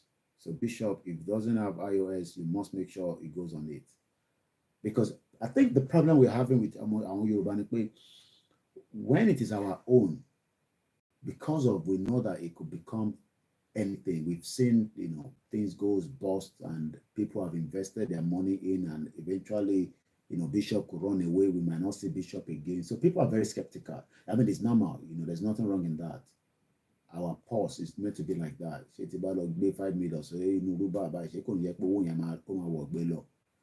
But do you know that we have Moki Queen Vonsha free readings? That will go on here. I want you reading reading about you reading on here. She reading the glass. I'm just joking. I want it tarot in here. I understand Queen Vonsha. You say you are doing reading. Can you help us do reading on Yoruba Nation? We need to separate. That is what we want. What I'm trying to say, some of us we've trusted some few things that I don't know. Maybe because the advert, maybe because the way they presented it, and sometimes there could be scam as well. I mean, I've lived there in 25 years and I've seen some, baddest scam. Thank you so much, Mr. Balang99. Say thanks for not giving up. If I give up, we've lost everything. So why give up? That's the question. I don't think it would be nice to give up. Moken Tewa Lori, the other side, Mr. Bello, Mr. Jubril, the Prince, official. Shout out to Mr. Olumid. Happy birthday if you're the month of November. It is still live. This is a live transmission. 5:26 a.m. It's almost midnight in America. Some people have gone to bed while some are just going to work. I'm still asking the question.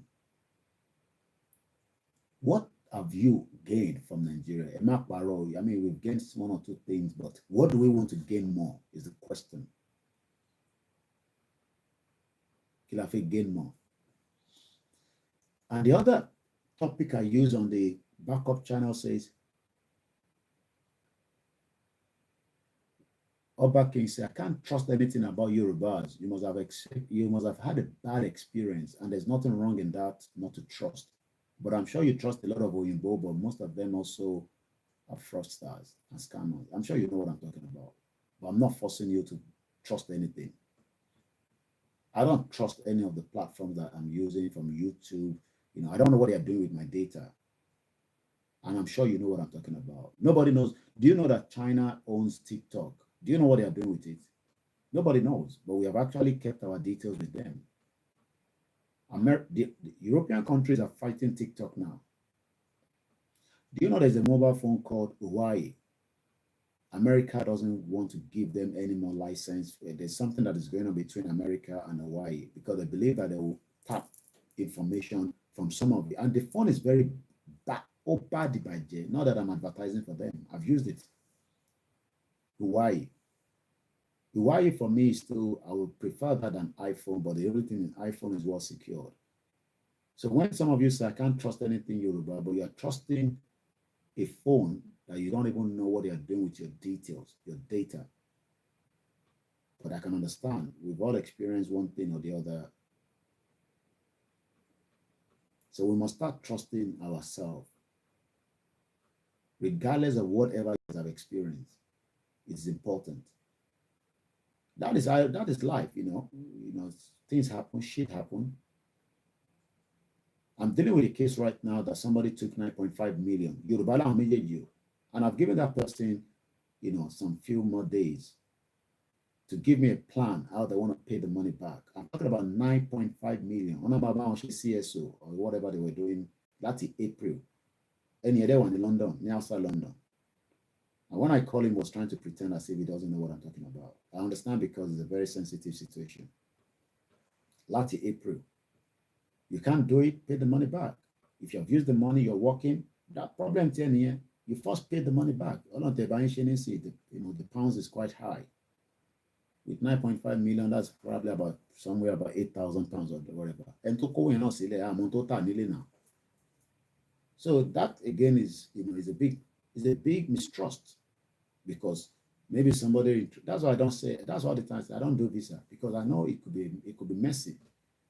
Because the problem most of people don't know is that when you are saying somebody is a visa agent, they are literally not a visa agent. They are just information portal that you don't know, because you cannot go and find out what you need to do to put things together and submit a visa. Your visa is meant to be applied. I mean, yeah, they have agency and all that as well, but they don't make the decision. Decisions are made by àwọn ọmọ kéékèèké, àwọn yẹn tí wọ́n club ní ìsìn tó ń ṣe fàájì. Àwọn tó máa decide visa yín, àwọn wà ní club ní ìsìn tó bá dijọ́ Monday wá kọ̀ rí application yín ta lélẹ̀. I have 30 million. O dẹ̀ gbé 30 million síbẹ̀ ní last week. Orúkọ stupid ni. Nítorí sọ fún ni pé fraud nìyẹn. The money is meant to have been built in that account in the last 6 months or 1 year. Ẹ wá ní ìyá lẹ́yìn kan ni kò jẹ́ kẹ́ gba visa. Ṣé àwọn pé psychology ló fi ń ṣe ìlú yìí? So they are just agents. I mean, yeah, you can pray around it and say, I mean, yeah, those agents might be perfect. Why do you think that some driver instructor failed and some do not? I remember when I was doing my driving license, driving test, and I've been driving before, I eventually passed. But tí mo wá lọ train lábẹ́ ni ó wá sọ fún mi, ó ní, have you driven before? Only no, I started driving when I came to this country. I never drove in Africa, in Nigeria. Only what kind of vehicle do you drive? When I drive van. Okay, now I know. I'm not a lot of me. Only what we need to do, only you can drive. I'm sure everybody can drive. But there's what I call the bad habit. Only what I want to do with you in the next week is to remove those bad habits until you pass. To bá pass, bá máa drive, kó máa fọwọ́ kan mú sìgá, èmi ò mú sìgá, kó máa tó bá ṣáà ti mọtí yó. What you need to do first is, I will remove the bad habit. To bá ti lè yọ the bad habit, you will pass. Wallahi, mo pass in you. I mean, I haven't driven in the last 3 years now. But in Nigeria now, some of you are putting the agent on pressure. So people who máa visa and do them agba visa fún you're a born bastard. Àwọn kékèké ló ń decide ní Liverpool. Àti gbogbo ibi tí ọ́fíìsì wọn bá wà ní UK níbà. So they look at the application. Look, they can decide your application within 3 minutes. They don't need to look at everything.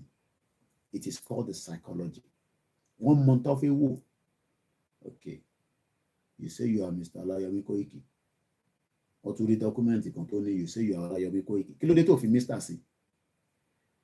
Ṣé mo pé nílùú yìí?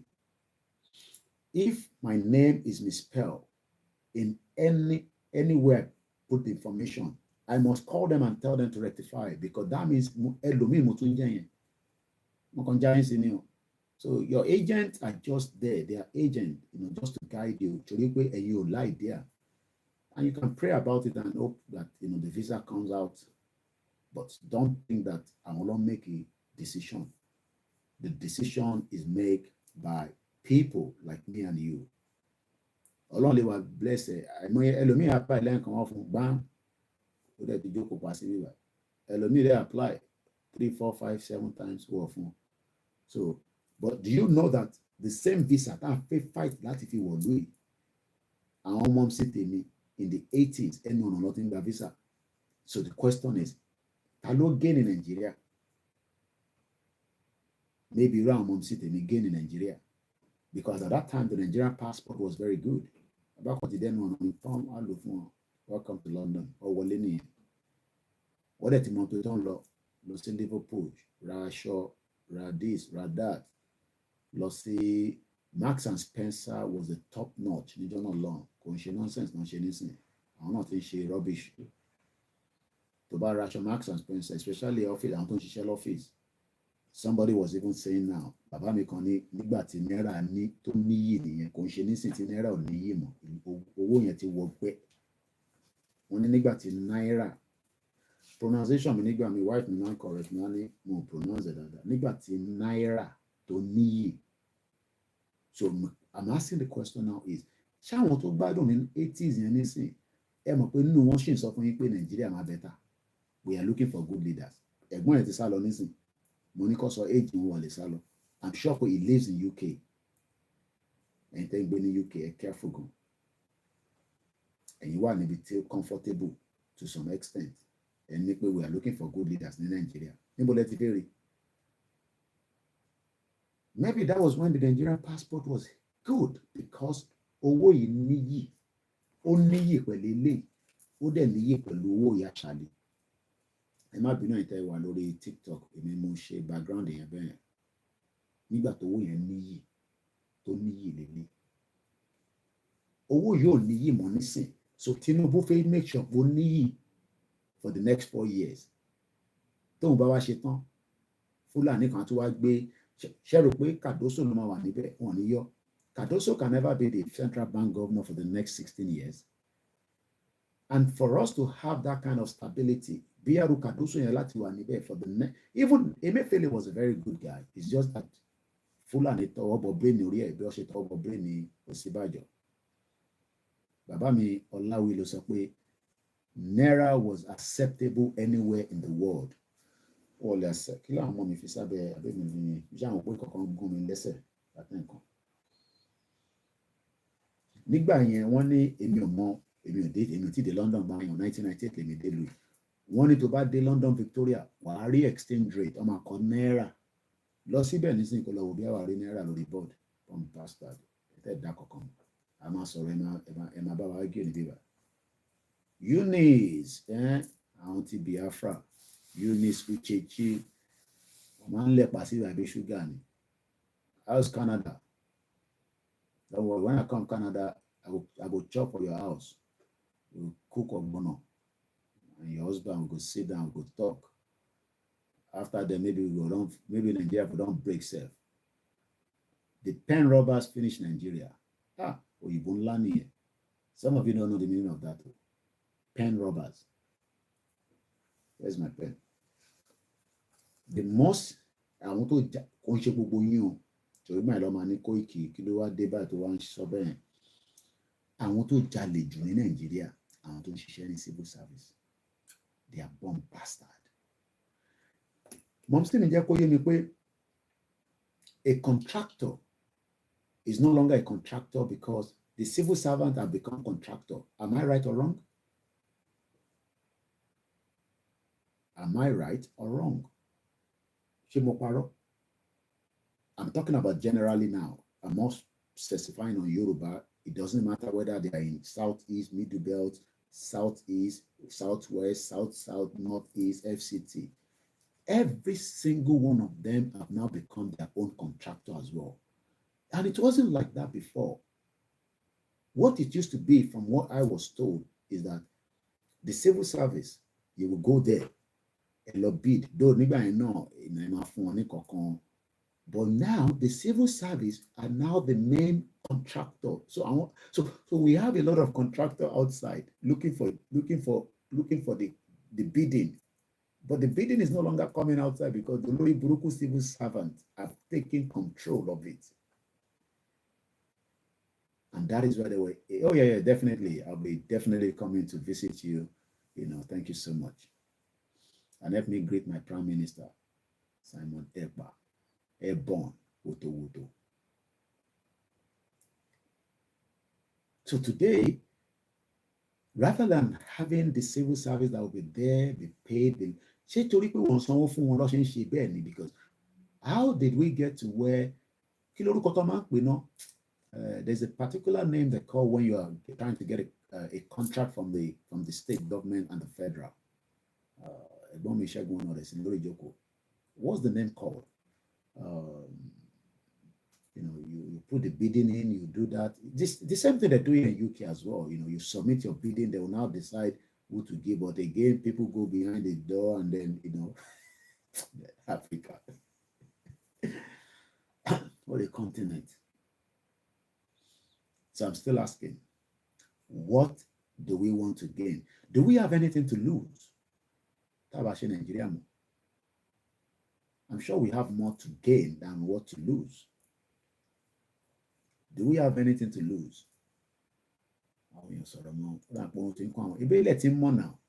Yeah, you're right, Silver Badmos. But she's saying the killer, they remove the eye.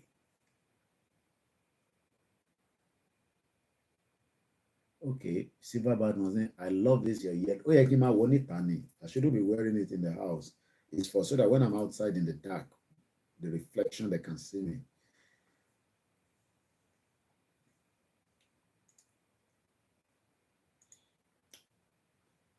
Yami Dokas, Nigeria can never have a good leader. Ẹni tó sọ pé good leader ti sá lọ nísinsìnyí kò dá mi lóhùn. I'm sure the person is a diaspora. I can feel it. Because I asked few questions, he's run away. We were looking. Muni, good leaders since 1960. When are they going to get the good leaders? My grandmother died at the age of 90 plus. Yes, tender. Yes, God's love. Yes. You tender for the whatever it is, maybe even to supply. I mean, the whole country is so corrupt that, do you know that people supply things to the ministry? Do you know that you can supply things to the schools? You get the contract. Your job is maybe to supply the blackboard, and you go and do it.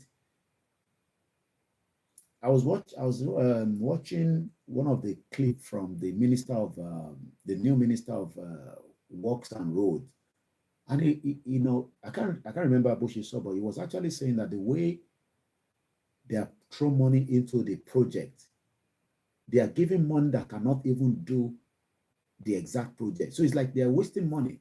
The wastage in Nigeria is just too much. And most of what is happening in Nigeria now, Mr. Wasiu Akinyele àwọn bàbá tó dá, wọ́n ní civil servant corrupt the politicians too. I should pin that one. I love that.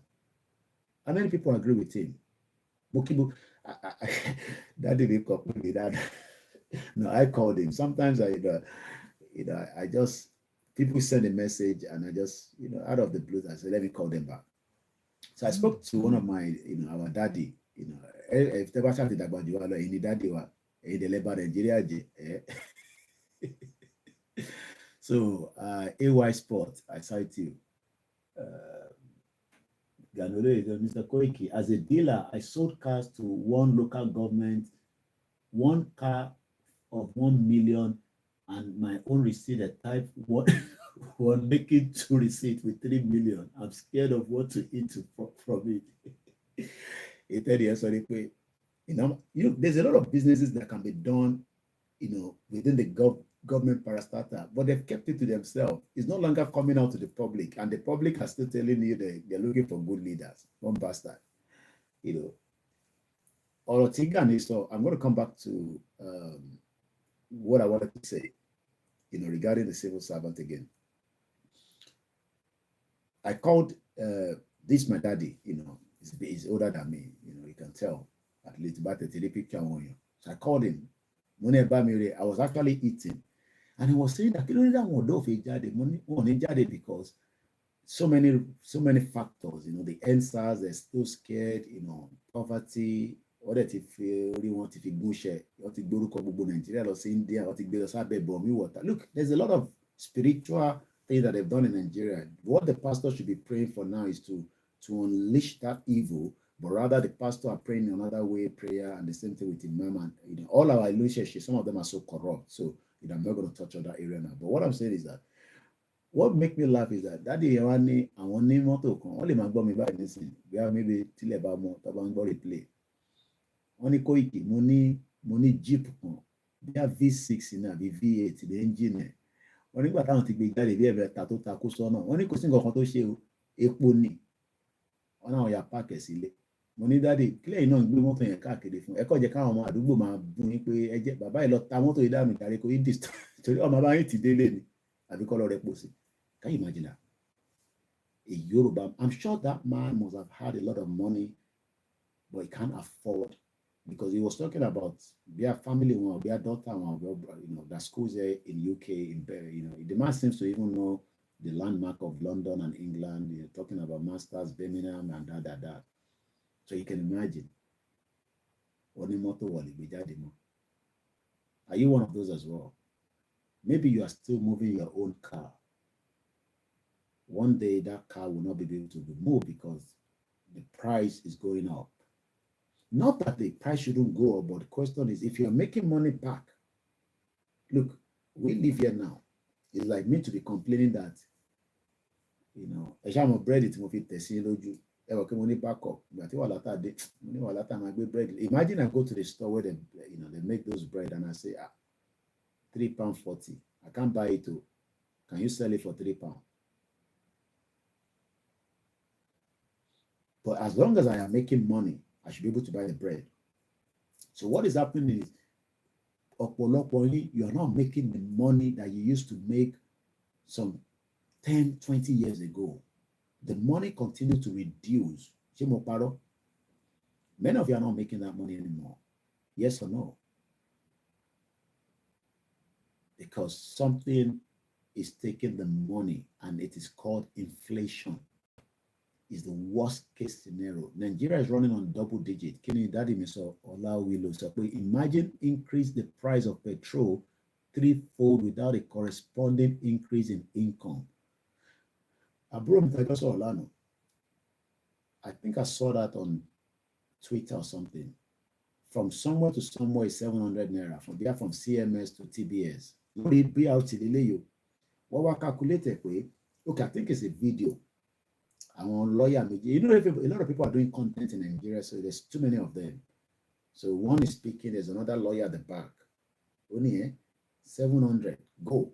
700, come. 1,004. Multiply that by 30 days. That's about 35,000 naira. Elogoni wages. The situation in Nigeria is worse than pathetic. And Baba 007 say, I was surprised, sir. So, how do we then say that we want to continue to gain from Nigeria when Nigeria is not allowing us to flourish as people? Regardless of whether you are Yoruba, Igbo, Hausa, the Nigeria today is not allowing us to flourish. Yes or no? We are not. I think I should go and do tea. So let's take a short interlude. One of those jingles. Okay, there's another jingle that, this one is got to do with, someone will send this in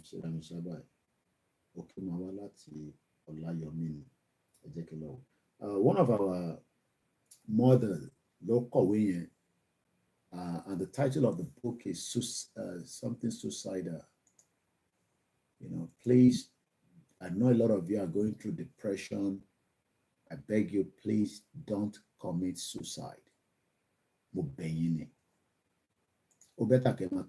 tèmi ò bá fún yín ẹlòmíà fún yín o èmi ò ń ṣe give away lórí platform mi o but I'm sure there will be people that will be ready to support you. Not that I don't support people, but our platform don't have the means to be doing that. So mo fẹ́ lọ mórúkọ ìwé yẹn jáde. Yeah, it's called Enough is Enough on Domestic Violence by Reverend Mrs. Margaret B. Olawaye. Anibaba Sakwe Tinubu said he needed 6 months. I think we're all just been a little bit. I think 6 months is too early. I don't know. I'm not an economics, and I'm not here to defend Tinubu because I'm not being paid for that. Ẹ jẹ́ kí Angale and Julia bikini yẹn jẹ́ kó wá ṣe bẹ́ẹ̀. Advert in relation. Okay, it's not. Anyway, let's listen to this one. Ẹ jẹ́ kí n lọ plug omi kí n ṣe tíì. Àwọn àtàwọn alábrọ̀d. Tó bá dẹ̀ mu tí wọn máa lọ tọ̀ lẹ́ẹ̀mẹwàá ni. Ẹ rántí pé wọ́n ní ẹ̀gbọ́n mi Albert ẹ̀ka ọ̀rọ̀ yìí náà ti jí. Àwa ti wà lórí ètò láti more than 1 hour 46 minutes Saturday. Also, mo bẹ̀ wá. I was watching Yeye Dara yesterday. You know, most of you come into the program. We appreciate you settle down. You don't thumbs up. You know, it doesn't send a good signal to the, you know, to the algorithm. It's the algorithm. It's not that, you know, we want money from this. We just want you to love, share. I don't normally say it before, but I've been told that, you know, it's stupid for me to sit here and be telling my people, I want to make myself, but don't share, you know. So I stopped that. I in the last few months now. So when you come on the program, you know, even if it's 57 people watching right now on Koiki Media, only 11 people love it, you know, love it. I mean, thumbs up, you know, it's unfair. So Mr. Shegun is 6 months is too early, but he bought himself yacht. Shotira yacht yani, emaje ká parọ́ mọ́ Tinubu o. Wọ́n fẹ́ rà ní bọ̀ àmọ́ bí ó ti rà o. Báwo dẹ̀ fi máa sọ̀rọ̀ kan máa ní Koiki orí platform ẹ̀ tí wàá di onírọ̀ platform. Ẹ mọ̀ pé international platform ni bíbá ẹ mọ̀ pé kò ń ṣe local champion ni mí. So ẹ gbọ́dọ̀ sọ̀rọ̀ ká bá níbẹ̀ o. Tó bá yẹ pé bíi tẹ̀fẹ̀ ẹ wọ́ òkè o. I'm not sure. One of the yacht has been delivered. Níbo lèmi wà kẹ̀. Theophilus Akíntúndé ẹni ẹ̀ lò sà. Èmi náà ní ẹ káàbọ̀ sórí ètò. Mo kí gbogbo ẹni tí ọjà ọ̀dàn. Mo kí àwọn Koiki Media tí ẹ jẹ́ lọ ṣe tí àwọn àrùn ikùn mi ti ń kọrin sí mi lára.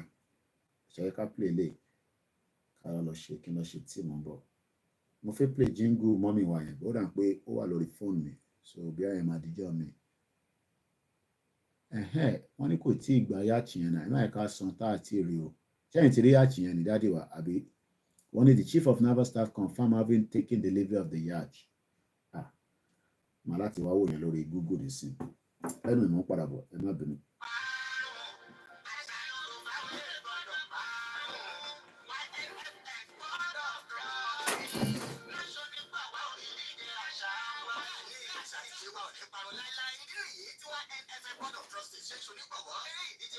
Yorùbá nípínlẹ̀ mẹ́jọ ìpínlẹ̀ Kogi, Kwara, Èkó, Ọ̀ṣun, Oǹdó, Èkìtì, Ọ̀yọ́ àti ìpínlẹ̀ Ògùn. Àwọn ìpínlẹ̀ tí ìdíje bí ayò ọlọ́pọ́n, ìjàkadì, ijó ìbílẹ̀, ìdíje ẹwà àti bẹ́ẹ̀ bẹ́ẹ̀ lọ yóò ti máa wáyé látọjọ́ Monday, November 6, 2023 títí di November 13, 2023. The final audition máa wáyé láwọn ìpínlẹ̀ wọ̀nyí láti yan àwọn tó perégedé láti ṣojú ìpínlẹ̀ kọ̀ọ̀kan nínú ìdíje àṣekágbá. Sáwáyé ní Muajas Hotel Nìbàdàn, December 21 arrival day. Sáwáyé ní November 22 títí di November 24 ní Muajas Hotel nílùú Ìbàdàn. Ẹni sọ lẹ́nu sàkóyà ọmọdé tó bá gbàgbé orísun ṣetán láti parun ní ẹ̀jẹ̀ àjọ gbárùkù ti díje àṣà àti ṣe ilẹ̀ Yorùbá tẹ́lẹ̀kùnjẹkùn yìí. Fún ẹ̀kúnrẹ́rẹ́ àlàyé tàbí ẹ fẹ́ sọ nígbàgbọ́ àbúrò ìrànlọ́wọ́ ẹ lè kàn sí Mr. Wasiu Àìná lórí +134 7500 9472 Ajia Queen Para +447 946 313 160 Mrs. Roslyn +141 699 22189 tàbí TPEX +234 816 049 5979. Aṣọ ìbílẹ̀ nìkan láyà láàyò níbi àwọn ìdíje wọ̀nyí. Ìdíje àṣà àti ṣe ilẹ̀ Yorùbá ẹlẹ́kùnjẹkùn ọdún 2023 Yorùbá World in Action YNFL lónìí. Àṣà àti ṣe wa ò ní parun láéláé. Kò ní parun láéláé. Ẹja tún play another one. Mo ti ń plug omi yẹn so. Ó yẹ pé Nàìjíríà ní sí ilẹ̀ máa lọ ẹ̀ṣẹ́ kọ̀ọ̀kan lọ tán sáwọn èèyàn sì ń lo ṣọ́ọ̀ṣì fi kerosene dáná ní Nàìjíríà. Ìyà jẹ ní Nàìjíríà yẹn náà jẹ́ ọ̀ grandma mi kíní kerosene la máa ń lò, àwọn àdá kerosene, àwọn òwú yẹn ìgbà mi àti lọ́lẹ̀ àṣẹ máa yọ wá sókè. So ok wọn náà ti deliver bọ́wọ̀ tí sanwó company wo ló wá deliver tó sanwó kẹ irú business wo ni ẹ̀kẹ́ ẹ̀yẹ ká tún lọ play one more advert omi ẹ̀ ló ń dùn yẹn ṣé mo fẹ́ play video audio ìṣá kọ̀sẹ̀ mi kọ́ mo ní ta ló ti wo ibi tí ẹ jẹ́ ká kọ́ gbọ́ díẹ̀ náà ló ṣẹlẹ̀ kọ̀sẹ̀ mi kọ́ mo ní fídíò yẹn.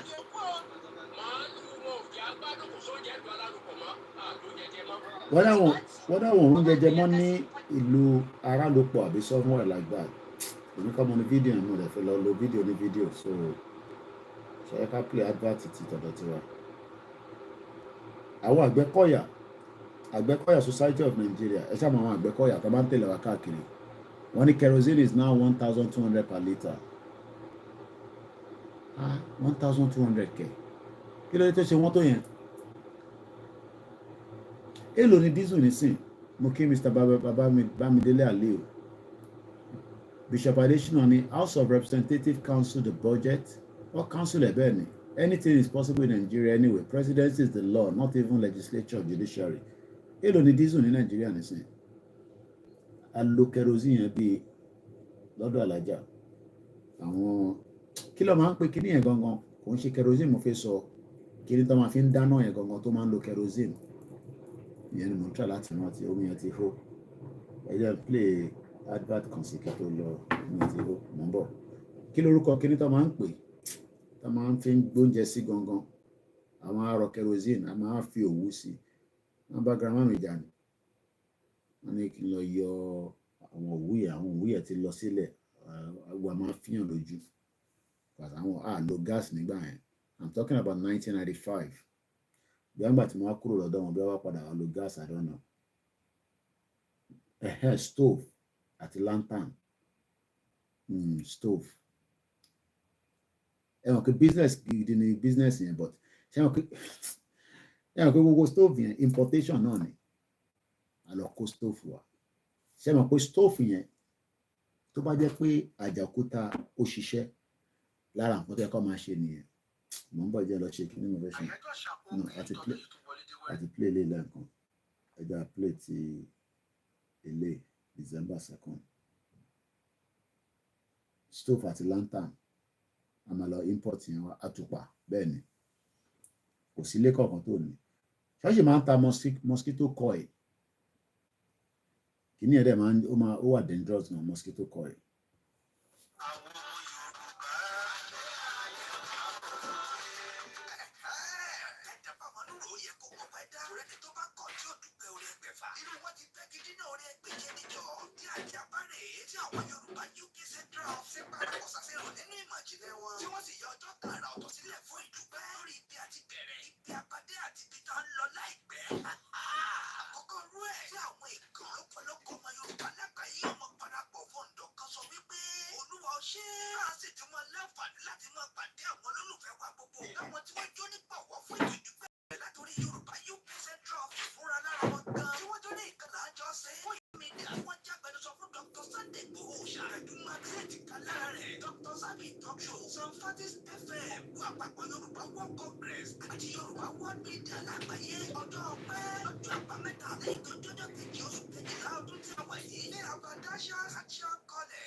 ẹ̀jẹ̀ wà lamẹ́ríkà tó bá fẹ́ lọ sùn lẹ́sẹ̀ mọ́ lọ́dọ̀ tí wàá ń bìbá ẹni o.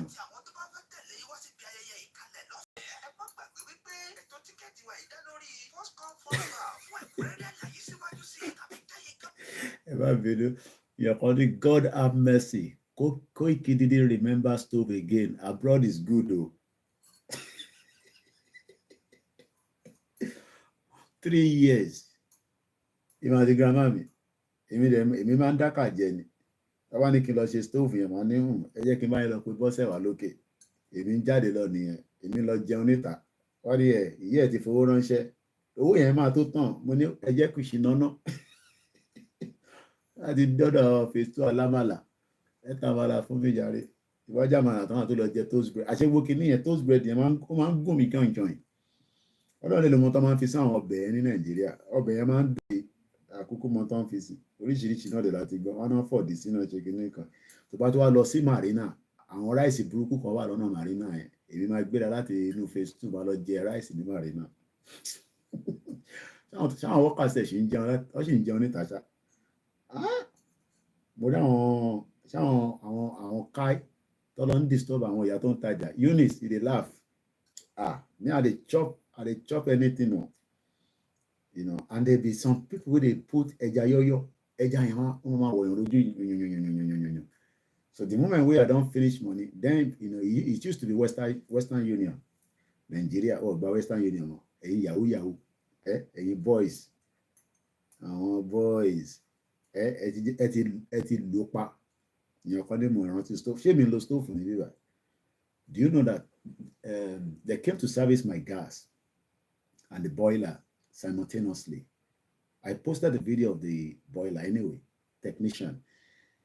So bàbá tó wá fix the gas yẹn wá ń bi mí pé do you use gas in the house? Mo ní yes. Nígbà tó dé kitchen. But you say you use gas. Mo ní yes. But this one is electric. The thing with me I carry for headache. You should have asked my wife. But when you're ready, titi. Only you should have asked my wife.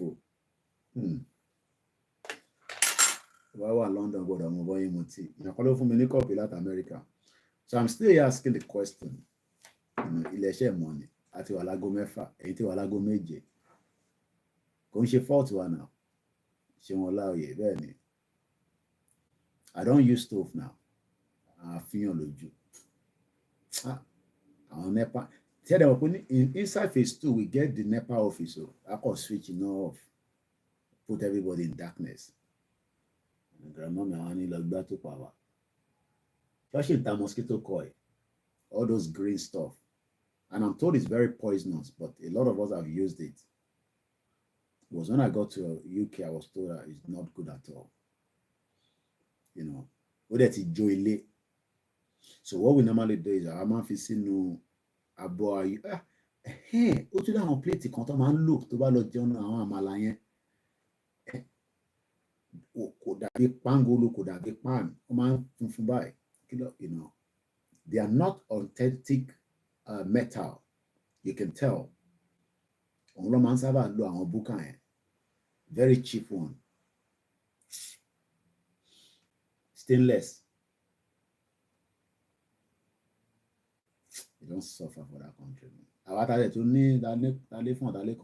I'm talking about 95, where my mom said they send like, sometimes she said, I mean, I can't estimate how much she was sending then, but she was sending top notch pounds. You know, I'm talking about 1995. As soon as I finished secondary school, I find myself inside Lagos Island. And find girls, you know, all those, you know. Big boy, I'm a London. Yeah, I'm London. To send the Shefaji. So she man she fancy carnival. Then it used to be the problem where the only thing I hate about Lagos is because any small thing, any small thing, you know. So I always like it's crazy. Yeah, because I'm not used to that. I find it very difficult to settle with that when I first got to Lagos. Any small thing, what a pago, what a gun, I will call around hospital. I will call around see. There's a police station that this our king Obakiolu. Yeah, but he was the Lagos State Clinical Police in that Adelejadele. The king Obakiolu. He had a wife in phase 2. He had 2 wives. One lives in phase 2. Adeniji Adele. Yeah, Eunice, yeah. I finished in 1995 in Abeokuta Grammar School. Okay, you finished in 97. Ẹ̀yin lẹ́yìn fine fine girls ní ta máa ń lé nígbà yẹn. Ẹ̀yin jẹ́ ẹ̀yin tẹ̀sẹ̀ wọlé nígbà yẹn. Okay, now I know. But the only thing I didn't know Ibadan until I finished secondary school. My sister went to FGGC Ọ̀yọ́ lókè lọ́hùn. Gbogbo bẹ̀rẹ̀ nísìnyí ọ̀bẹ ọ̀tẹ̀ bí gbogbo tí criminal àwọn terrorists ń kidnap àwọn èèyàn. Mom sì ti take a risk gan báyìí. Gbéra gbóṣù lọ sí FGGC Ọ̀yọ́. Can't do that now anymore because of this terrorist bomb bastard. Somebody said that makes some people love Lagos. Ọmọ apágo gidi ni. I hate it. That's why I don't go to most of the, they do jump, during Christmas. More than I love the ambience, but the problem is the moment they start breaking bottles and all that, I've seen people that have, they've actually destroyed their head, their eyes, maybe not in Jugo. So now they run from all that nonsense. But JJC, so, and I've always been, one all the time, especially my mom. I'm born London. When I feel like Unilag, my mom say no, Unilag, you call Unilag in it. How many hours have we done? We got 1 more hour to go, hopefully. So the program ends in 3 hours. So we got 1 more hour. Let me open the phone line, so in case you want to call in. Let's listen to the advert a little bit more, and then we allow calls to come in.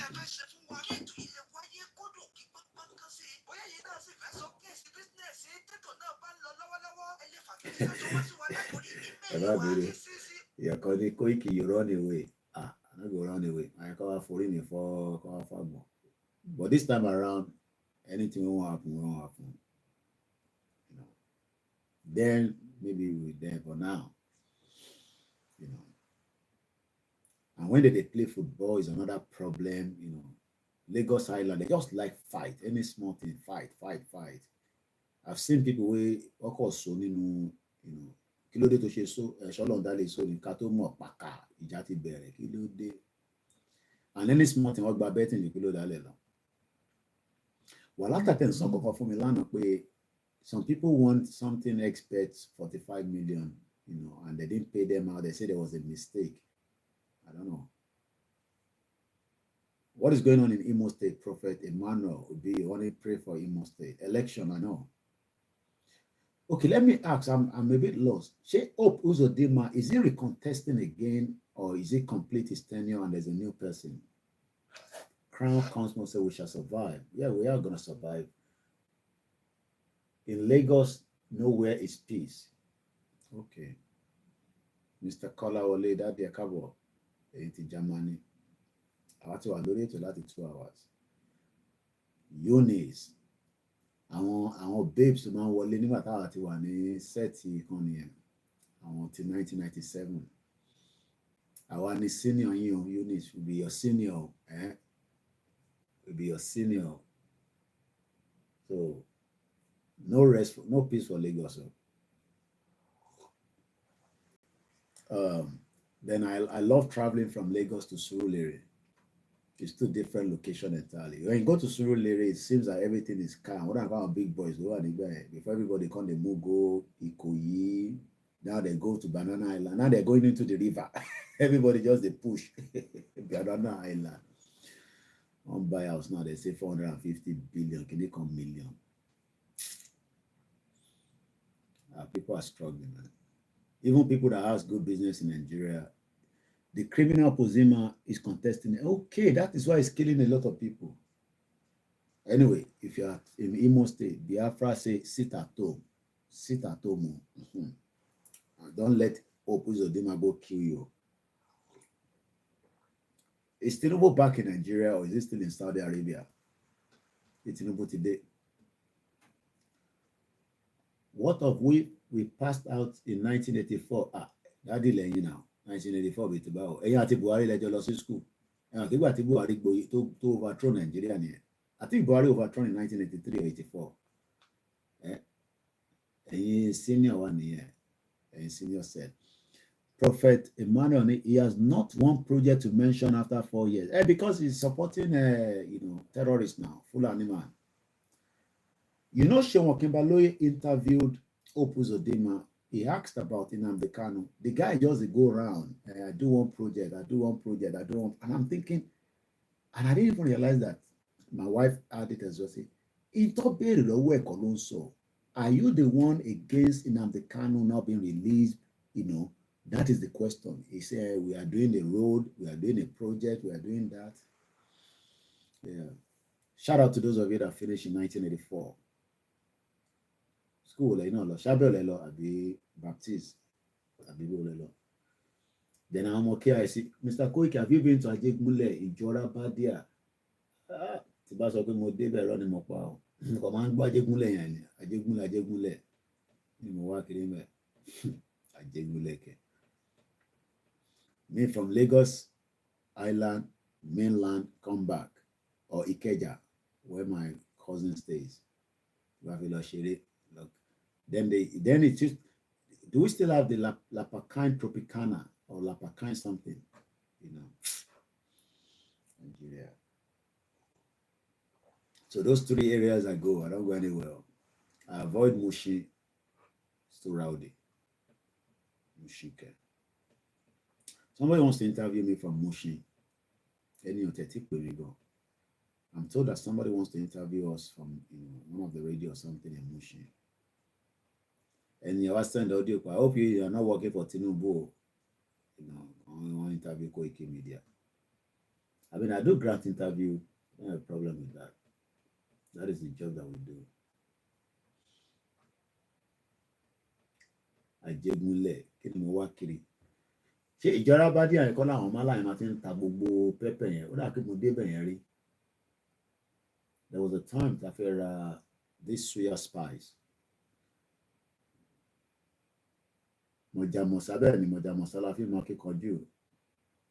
Mojamosa ni. Some people don't know that. There's always another day to fight. I think the social media has really helped us a lot. Prophet Emmanuel went on to say the living Imo State youth are going through depression after this total darkness of Imo State. Wow.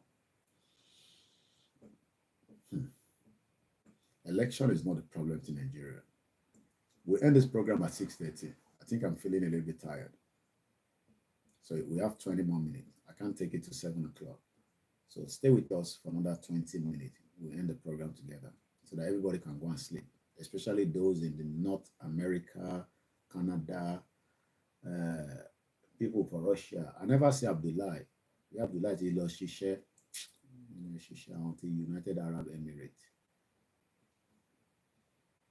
No food, no money. It's not just in Imo State to that day. It's everywhere. I don't understand why we have a land, we have water, we have sun, and people are still hungry. It's just so sad. It's a very sad situation. Okay, that one is K2. Then I love Ojo Elegba as well. I used to have an auntie that lives in Ojo Elegba. But my pickpocket Ojo Elegba. So I actually try to avoid that area as well. Then there was another place at Alakara. Alakara in lower the opposite Katodojo Legba. I mix it up. I'm not being listening. I don't know too much places, I spent most of my time in Abeokuta. So by the time I got back to Lagos, I only spent 3 years and I traveled out of Nigeria. So each time I go to Nigeria, I don't know nowhere. I drove once in Nigeria when I came back, I think 2017. Somebody gave me a car. If you like motor, too much traffic. Just a bonding motor, just a bond air condition. I go on my Okada. Somebody wanted to say, Koiki, that was before we started Yoruba Nation.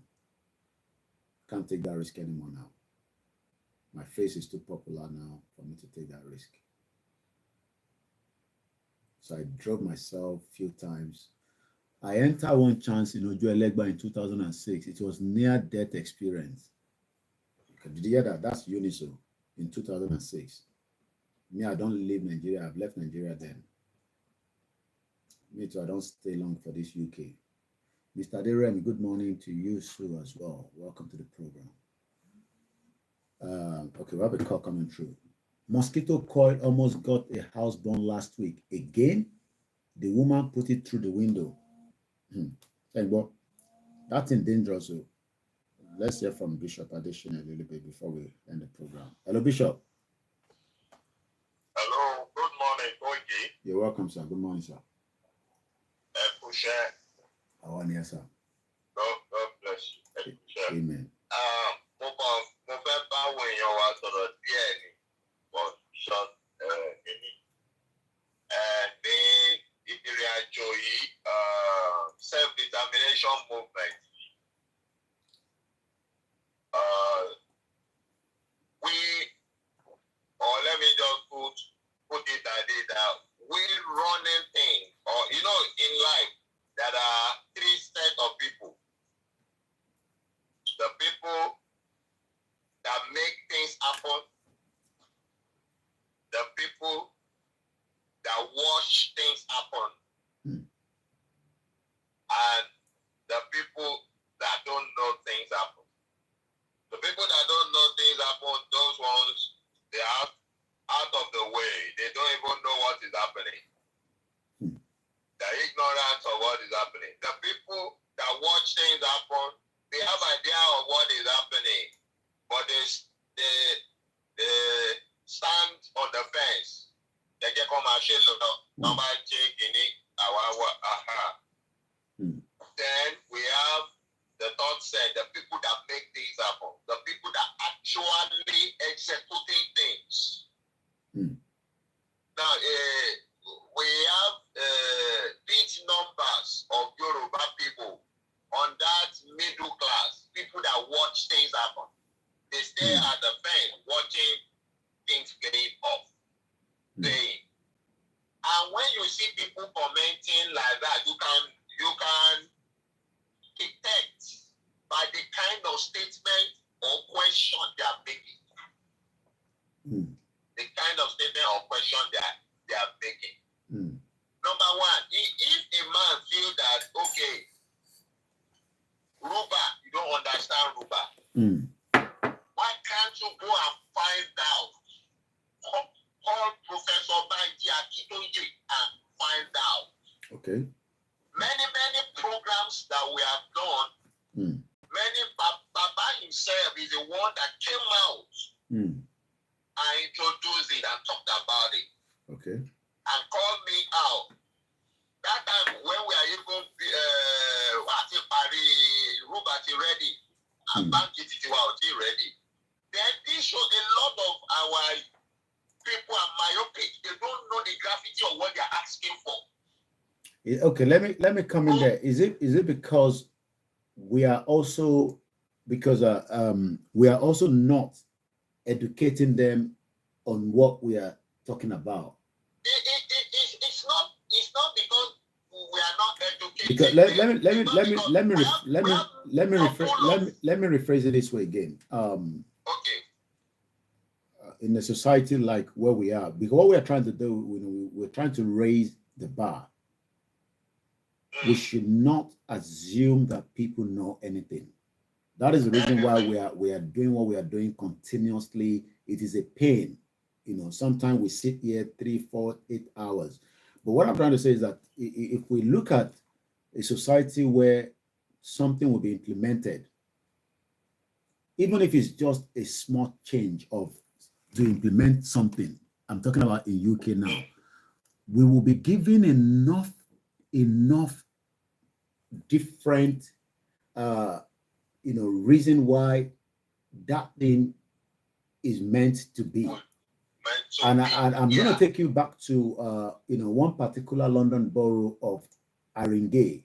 And this is what I don't want us to put a blame on the people now. I think what we should be doing more now is we want them to come out and consistent education. And this is why I'm saying that I always try to say that if they call it a business, it's a business.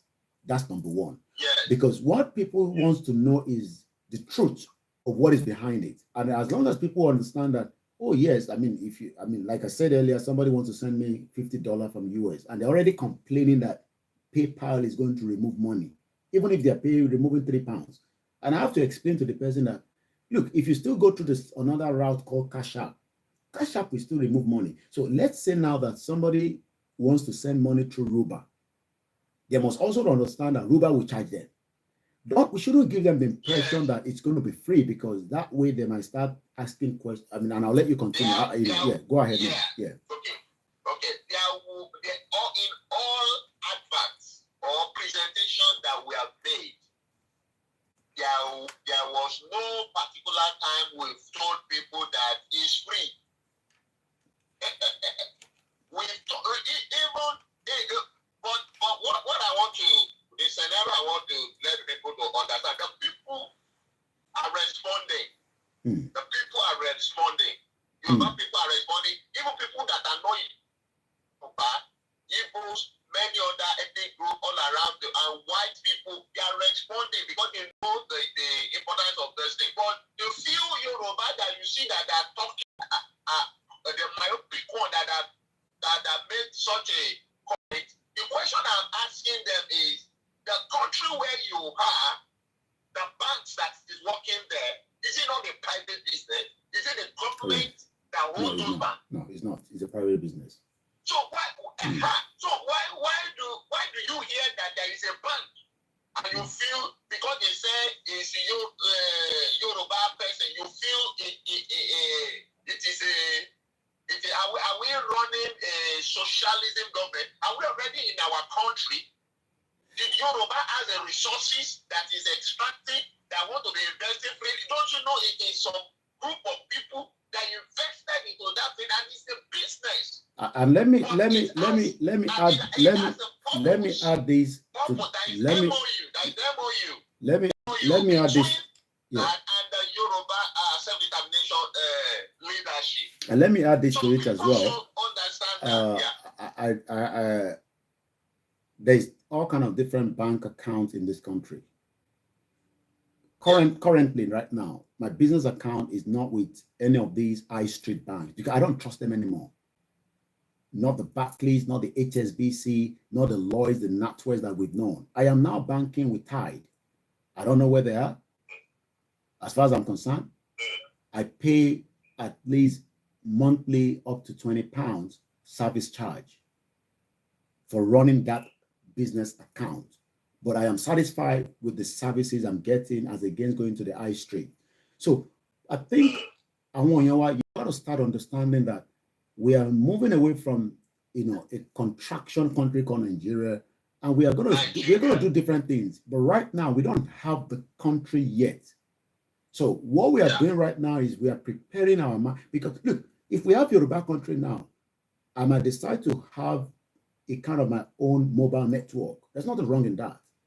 As long as the country, I will have to pay the tax. Why do you think, the Glo, the MTN, they're making money? They are monopoly at the moment. We got to break them into pieces. Because the reason why the reason why they're taking so much money for all this contraction, MTN and Glo, is because they don't want you and me to penetrate the market. And I'll give an example before I go back to Bishop again, because I am now, questioning Bishop here right now. I'm not going to side him. I'm a journalist. We got to make sure we vet everything. What I'm saying is that there's a guy called Rupert Murdoch. I'm sure some of you that lives in the UK. He's a billionaire. Rupert Murdoch. They are one of the most, richest guys that are into neutrality. Rupert Murdoch. They are rich, but they are controlling the media in a way.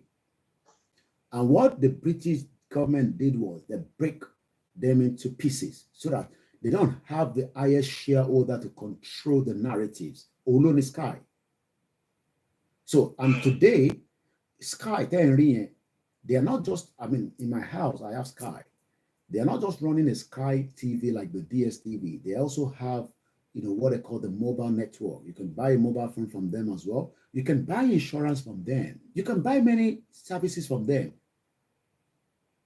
So I think especially those diaspora that wants to be knocking this kind of project off is a shame, because what we should be doing, okay, Bishop, what are you doing? Let's come into it. Let's see. Maybe it's something that we can partner. If not, we don't want to partner. Can we set up our own as well? How do we do it?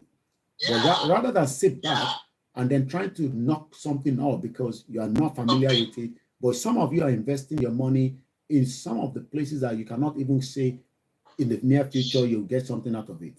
They are investing in places that they don't even see the director. Now you can call me. You can reach out to me. But where many of them are even investing, or the mobile app, some of them are using to they don't even know, they can't even call the customer care. And you whenever they say this one is a Yoruba man, you feel because it's a Yoruba man. I mean, is that not a slavery mentality? You know who is Bishop Adeshina? Do you know where I'm trained? Do you know people that work with? I never worked in a Nigerian company. I work with multinationals through my life when I've been working. All the banks I've worked, they are white companies. That's where I train. I'm an HR. All the directors that will be manager of their branches, all what I will train them, they give me all the handouts to digest first before I will train them. So all what their directors become, I'll become it first before I train them. Do you know how many Nigerian or Yoruba person that is making all right. Let me come in again there. Look at that. Look at that Yoruba man that is in this satellite this in America, NASA. Bàbá yẹn ó sọ wípé òun wá ọmọ Yorùbá tóun lè train tóun tẹ̀ lè kó gbogbo knowledge tóun ti ní ní NASA kó kó sí wọn lórí. Who is ready to organize a group? Let me come in there again, Bishop. I've now got a bit of Rupert Murdoch, Rupert. Murdoch is spelled Murdoch. In case some of you wants to go back and reference to these, Kate Rupert Murdoch, AC KCSG, is an Australian-born American business magnate, investor, and a media proprietor. He was born on the 11th of March, 1931. As we speak today, he's age 92. He's still alive. Born in Melbourne, Australia, as a spouse, divorced in 2022, children, blah, blah, blah. His net worth is $17.7 billion US as of 2023. This is what Yoruba. This one not involved in politics, but again, they are very, very powerful. Let me tell you some of the organization that he founded. Some of you come on the social media, you must sit back and listen to us. We're not here joking. That is why I'm asking again this morning. Do we have nothing to lose when we go out of Nigeria? We have nothing to lose. We have so much to gain. Let me give you the organization that these are the organization he founded. Emagbo Fox News. He founded Fox News. Emagbo News Corp. He founded News Corp. Emagbo Sky News. He founded Sky News. He founded Sky. He found Fox and more as well. These are all the organizations. Only Sky Italia, only News Corporation, and only Fox Entertainment Group, and only Fox Sports, and only Sky, Fox Network Group, and only Fox Station, Sky Espana, Real Record. Continue to talk about it. So what am I trying to say here is they've literally dominated the media industry. They're never going to talk about Yoruba Nation. They're never going to talk about the breakup of Nigeria, because as far as they're concerned, that is not their business. They have other stakeholders that they are working underneath. Many of your companies in Nigeria, you'll be surprised that these guys have already invested in it behind the scene.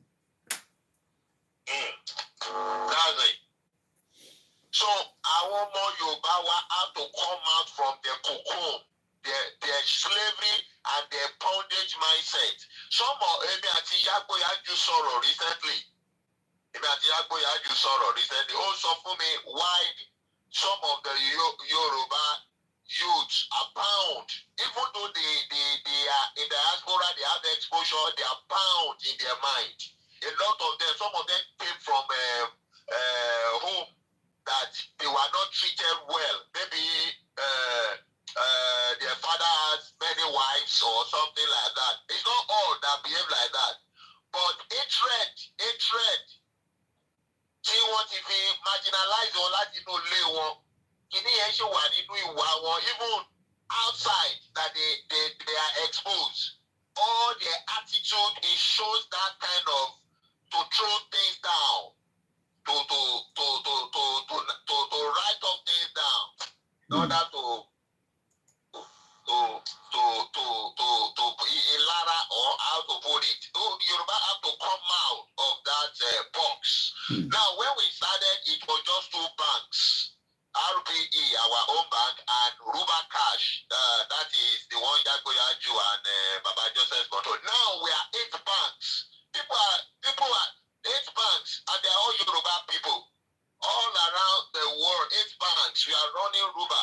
Transacting Yoruba. People are responding, and I want to open accounts. Most of Yoruba open, I know. Most of us are Yoruba. But white people that are Oyibo, other Yoruba, Igbos and Edo people, they are opening and they are transacting Yoruba. What people don't understand is Ruba is money. Just like Naira, dollar, pounds, and all that. Now, it belongs to Yoruba nation. It is a proposed Yoruba nation currency. Now, okay, let me explain that. Hold on, Bishop. Self-determination leadership. Hold on, Bishop. Hold on. Again, let me clarify that area, because this is where people are also kind of confused. Breaking news: Bayelsa INEC official kidnapped in Sangbama, boat carrying 12 staff, capsized, election material destroyed. Good luck to them. Thank you so much, my brother, for giving us that breaking news. Ayomiku. When Bishop used the word propose, maybe Bishop, you must continue to emphasize on that word propose, because people might not understand that meaning of propose. It is not the official. It is the proposed that is being used. We can even call it a pilot scheme, even if that's what you want to say. Is a pilot scheme that is working, does not mean that we will not have our own later official Yoruba central bank. Look, I've said it before, 2 years it took to set up the CBN Act, the central bank. It was 2 years before Nigeria got independent. So if we are running something right now that we think that is a proposed, does not mean that we might eventually accept it when we get the country. We don't have Yoruba nation now. We don't have it now. What we have now is just we are running what we call a movement.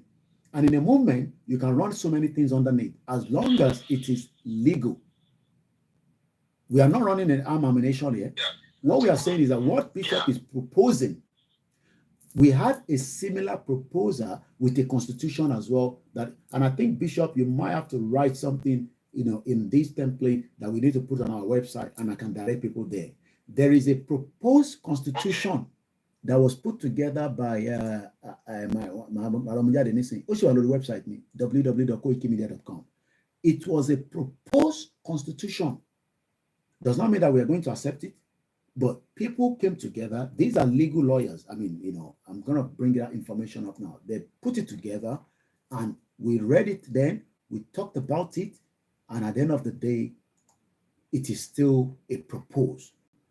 Everything, we might accept it, we might not accept it. But what Bishop are doing right now, in the near future, the Yoruba government would definitely have to then look into it and vet it and probably say, okay, we will take one out of it. We will not take everything. We will not even take anything. It is why they call it propose. So Teba Sokomani, Yoruba currency, yes, it's right. We can say Yoruba currency, but it's a propose. It's not mean that we have a country yet. Emma Sorolo Bishop. Thank you very much. And the reason why Baba Akitoye gave the order for it to be released and to be active working is because there are three things. Number one, if there was an eye-opener during that January, February, March, Naira conversion, when people were walking and dying, falling and dying on the street, people thought this thing is a joke. When people were at the ATM junction, were fighting, people were going inside bank, nakeding themselves, women, nakeding themselves. How come we are so callous like this? We are too callous. Yoruba people were too callous. We forget things easily. Even if you are in diaspora, you watch this thing on media. You should rise up that this terrible happen. And this thing should not happen again. People were walking on the street and falling down and dying. Some people are dying in the house because they have money and they cannot collect that money in the bank. Some are sending money, the money cannot go, and the money is being deducted. Immediately, the people are using money to buy money. When you have 10,000 naira, you want to collect it, you will invariably collect like 6,000 naira, and 10,000 will be deducted. For you to have 6,000 naira, you have to pay 10,000 because there is no cash anywhere, and you have to rush that one because somebody else will come and they will say it is finished. You come late for you to collect 6,000 for your 10,000. These are the dilemma. People on the street, people cannot eat. People are drinking gari. That's if you see gari to drink. So when you come out of that problem, Baba, when that problem was happening, that's when Baba called us. That money we design as a proposed currency, how can we start using it? We have not started struggling that we want to move out from Nigeria. This is happening. Tó bá jẹ́ pé ìgbà tí gbàgbọ́ tó wá ṣẹlẹ̀ nǹkan tí gbogbo àti bẹ́ẹ̀ pé how will people survive? So something has to be on ground that is working, that our people can save their money, that their money can be saved. If not, once it happens, all your labor and your effort in Nigeria goes away. And so that is the first reason to save the financial assets of our people in the homeland. And lock people going sínú rúbà. Àwa lè láàjà, àwọn ọmọ Igbo sọ pé àwọn máa jà, wọ́n dẹ̀ ti gbé ìgbésẹ̀. Wọn kì í máa náà gbogbo fẹ́ ṣẹlẹ̀. Tó bá ṣẹlẹ̀ òjijì ni. Tó bá dẹ̀ ti ṣẹlẹ̀, your bank is not working again. Everything. Nobody will accept Naira again anywhere in the world. You lose your money. Rupa, that's why we sat down. People that have experienced financial this thing. We sat down and brainstormed the best way to do it and how to run it. We have a article that guides us. And we have an MOU with the Baba's office.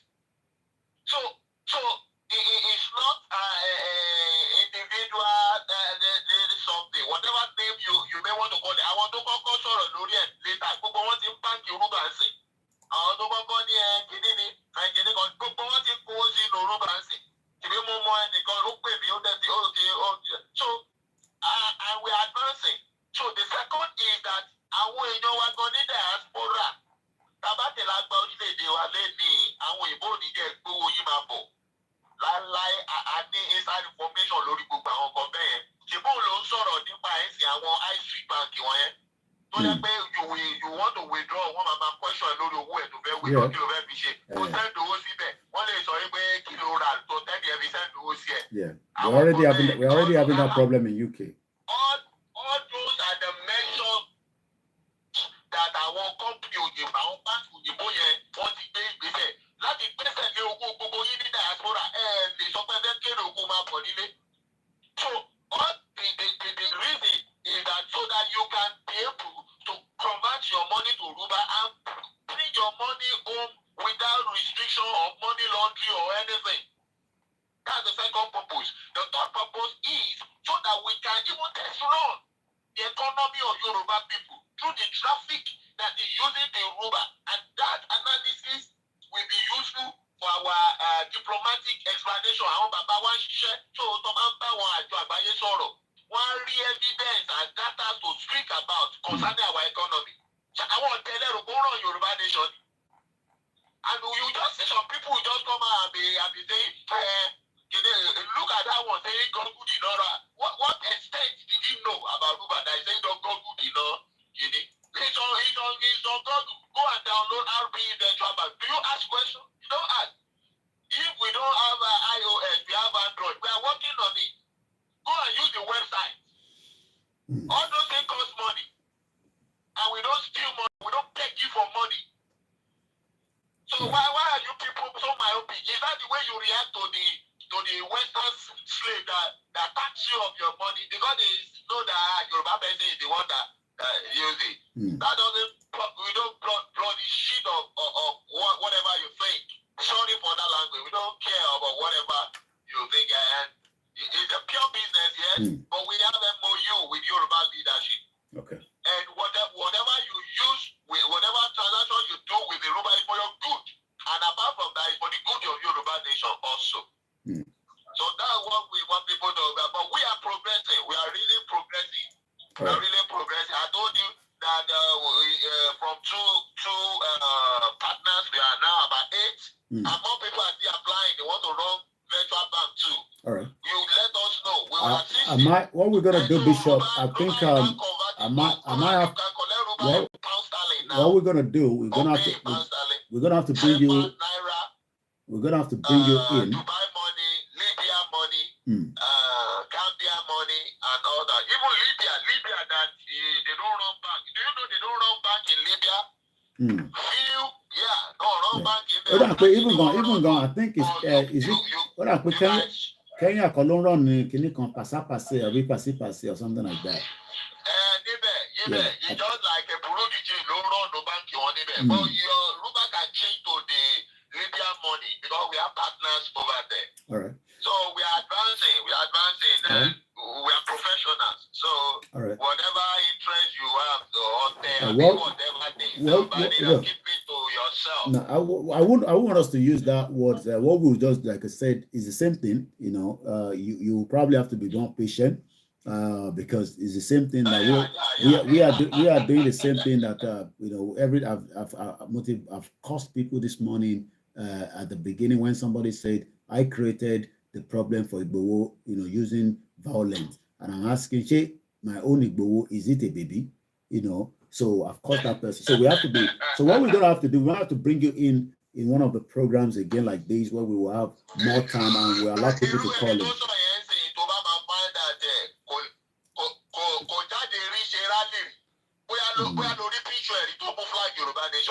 All right. Well, like I said, all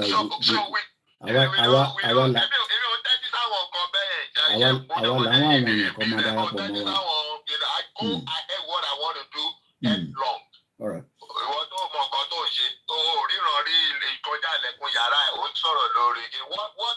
What do you know? All right.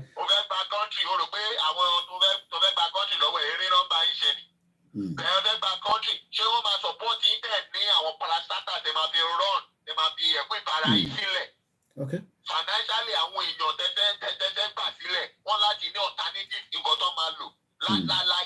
like the one you are working on. That's your this thing. Our people can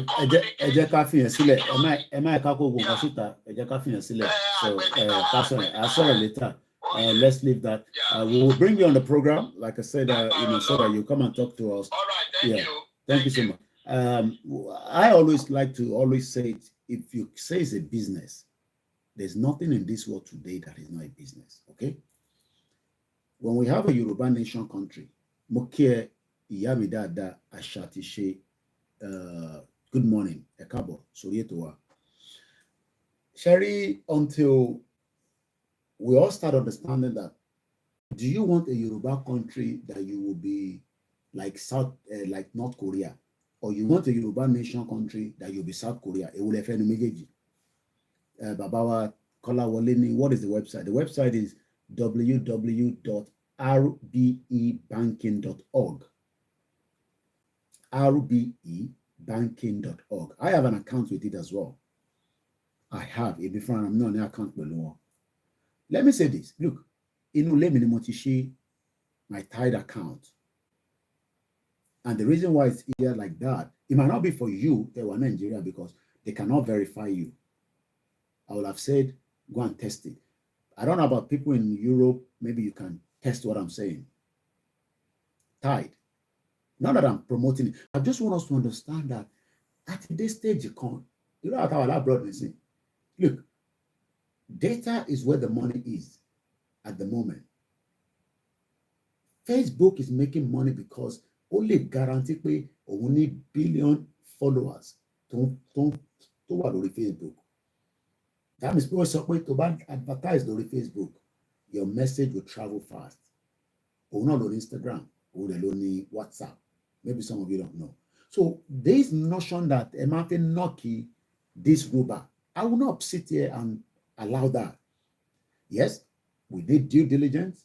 If it's going to be a scam, oh yes, we must make sure that we pick Bishop wherever he is, and he will have to come and face justice.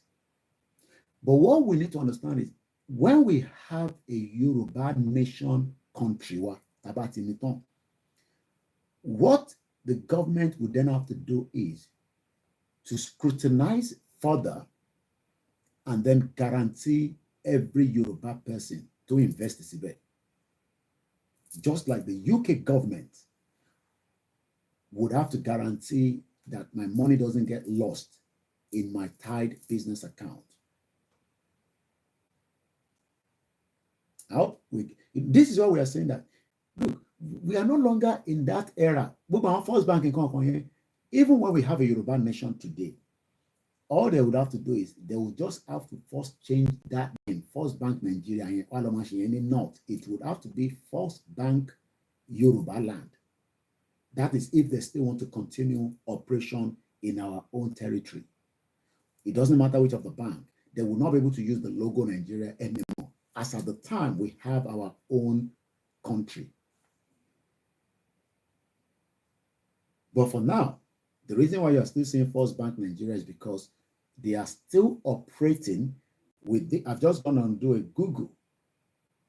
CBN Act 1958, ELOCA, a draft legislation for the establishment of the Central Bank of Nigeria. When are we going to start preparing our mind and start setting up a draft of the legislation for the establishment of the Central Bank of Yoruba? There's nothing to stop us from having a draft.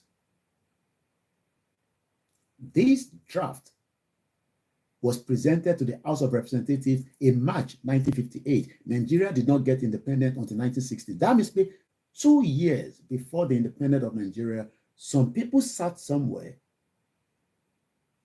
and started drafting what will now be the Central Bank of Nigeria today. So any content saying, we are not interested in Yoruba nation. Okay, why not get in touch with Baba Akintoye? Why not get in touch with him? And if anybody wants to call in, it seems that we are still pushing the broadcast plus 44 74 04 405 917. That's the studio number.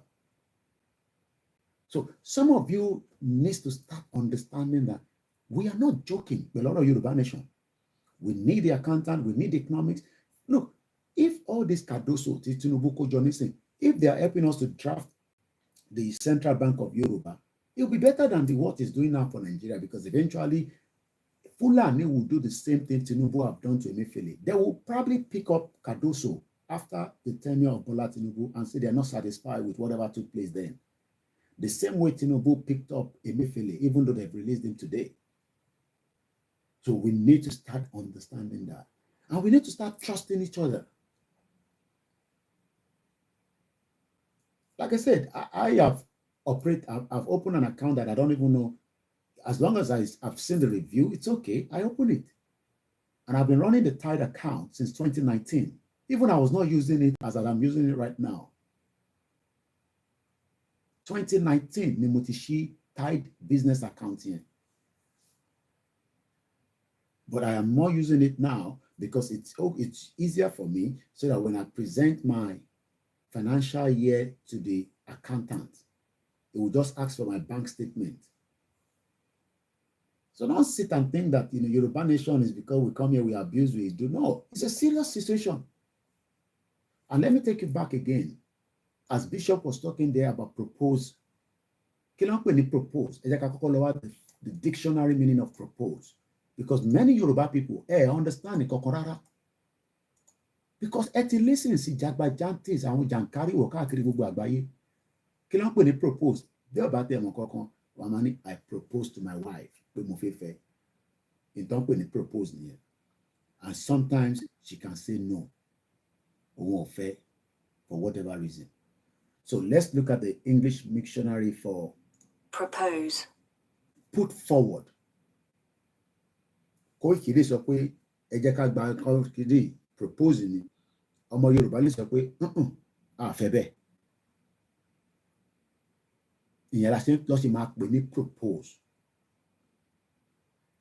And we had similar thing that was produced propose during this campaign of Yoruba Nation movement. It is why they call it a movement. I've explained the meaning of movement. It is something that keeps moving. You can move this from here. Okay, this thing has been sitting here.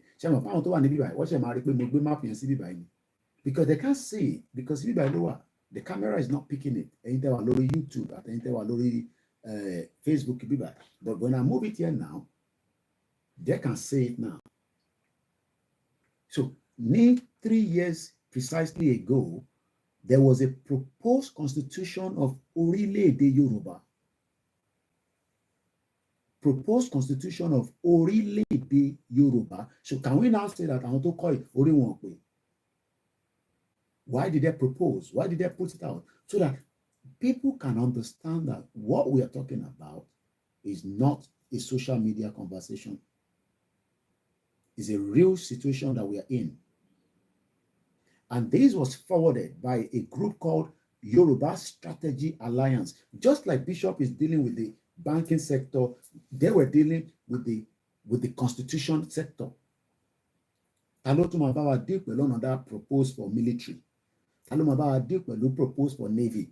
Rather than sitting down there and be pointing finger, why not think about proposed for agriculture, proposed for town planning, to propose for the same bishop talked about province.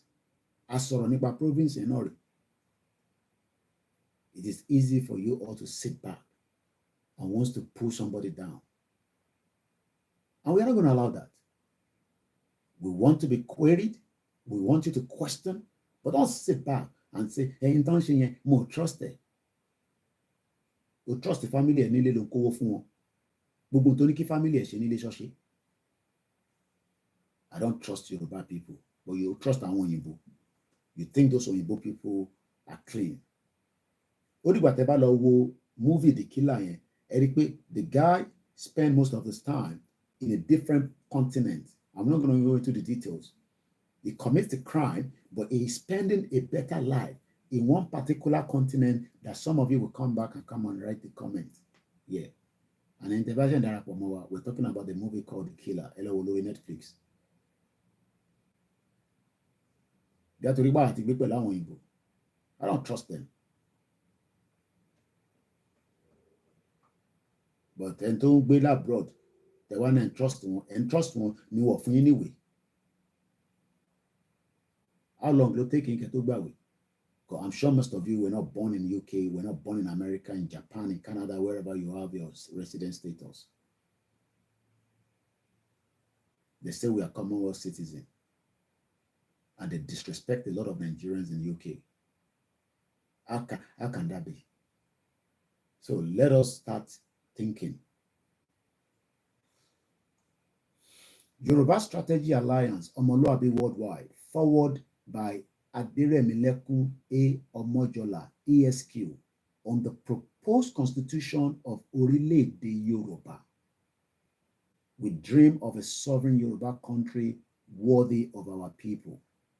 The Yoruba Strategy Alliance, AYSA, is a multidisciplinary group of seasoned Yoruba professionals ranging from business owners, academics in various fields from natural science to law practice, medicine, and even the military. Our ranks include Christians, Isheshe practitioners, Muslims, and atheists, all from various parts, Yoruba land, and diaspora. Some live in the presidential democracy as a practice in the United States, while others live in a parliamentary democracy such as the United Kingdom and Canada. Indeed, we are a sample representative of the Yoruba people. In the course of advocacy for the Yoruba in July 2021, the Yoruba Strategic Alliance, YSA, filed a meticulous submission at the International Criminal Court, alleging that officials of the Federal Republic of Nigeria colluded with the terrorists to commit genocide and crimes against humanity in the ploy to use terrorism as a political tool to coerce the Yoruba into seceding the ancestral land. LOO website me, koikimedia.com. The receipt of the International Criminal Court responding to what they talked here is on that website. As citizens of the forthcoming Yoruba country, we set out to create an equitable governmental structure so that we circulated a proposed draft constitution on August 15, 2021. Olórí burúkú kan wá dé òpó rẹ̀ ní dúpọ̀ ní tìrì, àwọn ilé tó ṣiṣẹ́ títí, níbo lẹ fẹ́ káwọn ilé wà? And that's why I wonder people that we've told this, we have explained this, and then start believing that nonsense that Bajanti's woman, one bastard, 2x2, audio woman. Àwọn ilé gbọ́pọ̀ locally in August 15, 2021, drafted something that is going to be very powerful and useful for every one of us as a proposed. Is it not the same thing that they proposed in 1958? Is it not the same thing? A draft legislation for the establishment of the Central Bank of Nigeria was presented to the House of Representatives in March 1958. I think by independent, they're already preparing the Central Bank of Nigeria. The act was then fully implemented a year before the independence on the 1st of July 1959. Some of you have even never heard about this before. In Nigeria. When the Central Bank of Nigeria came into full operation, 1959, 1 year before independence, if it's by Yoruba country, you don't want to prepare the ground, especially for your financial institution, your security. Many of you don't understand what is called a movement. You prepare the ground. So while some people are pushing, working tirelessly day and night to see how they can, put things together. I want to call this draft constitution. Why do you think that they put it out? So that we have kind of a template. Template. And some of the idiot, gullible Yoruba people follow and say, hey, Baba, you're on a template. One bastard. Where is anything?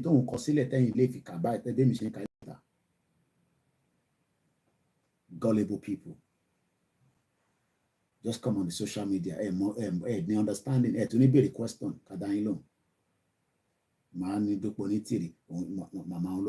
Yoruba country. Born bastards.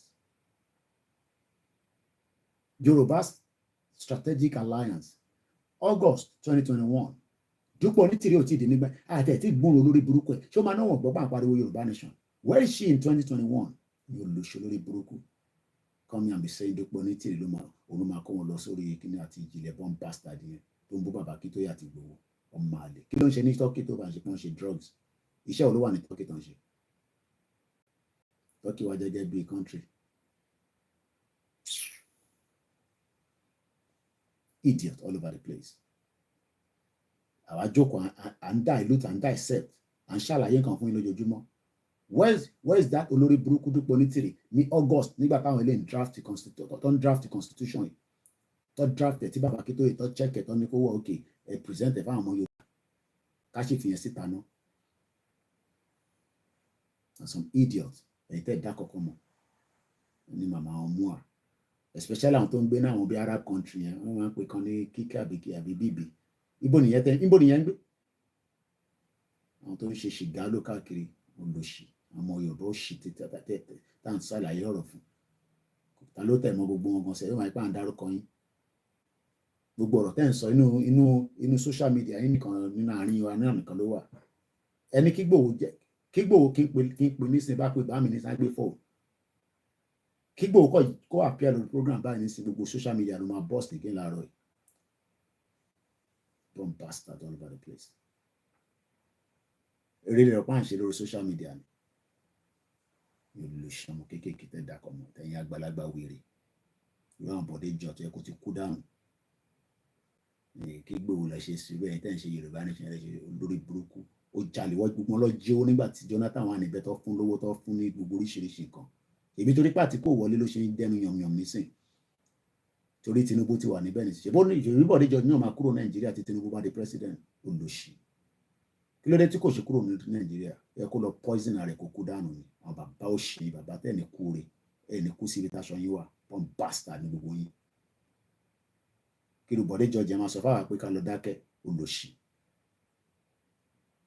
àtijọ́ tí Jonathan ti wà níbẹ̀ ẹ ṣe ní kó pull down constitution ó ti jẹ́ gbà tí Tinubu wà níbẹ̀ nísìlẹ̀ ní kó pull down constitution ṣèbí gbogbo oúnjẹ gbádùn constitution yẹn nígbà tí Jonathan wà níbẹ̀ àti Ọbásanjọ́ olóṣì olórí burúkú yẹn ọmọ Ìgbò kò lè dá fún gbogbo yín pọ́n bastard ní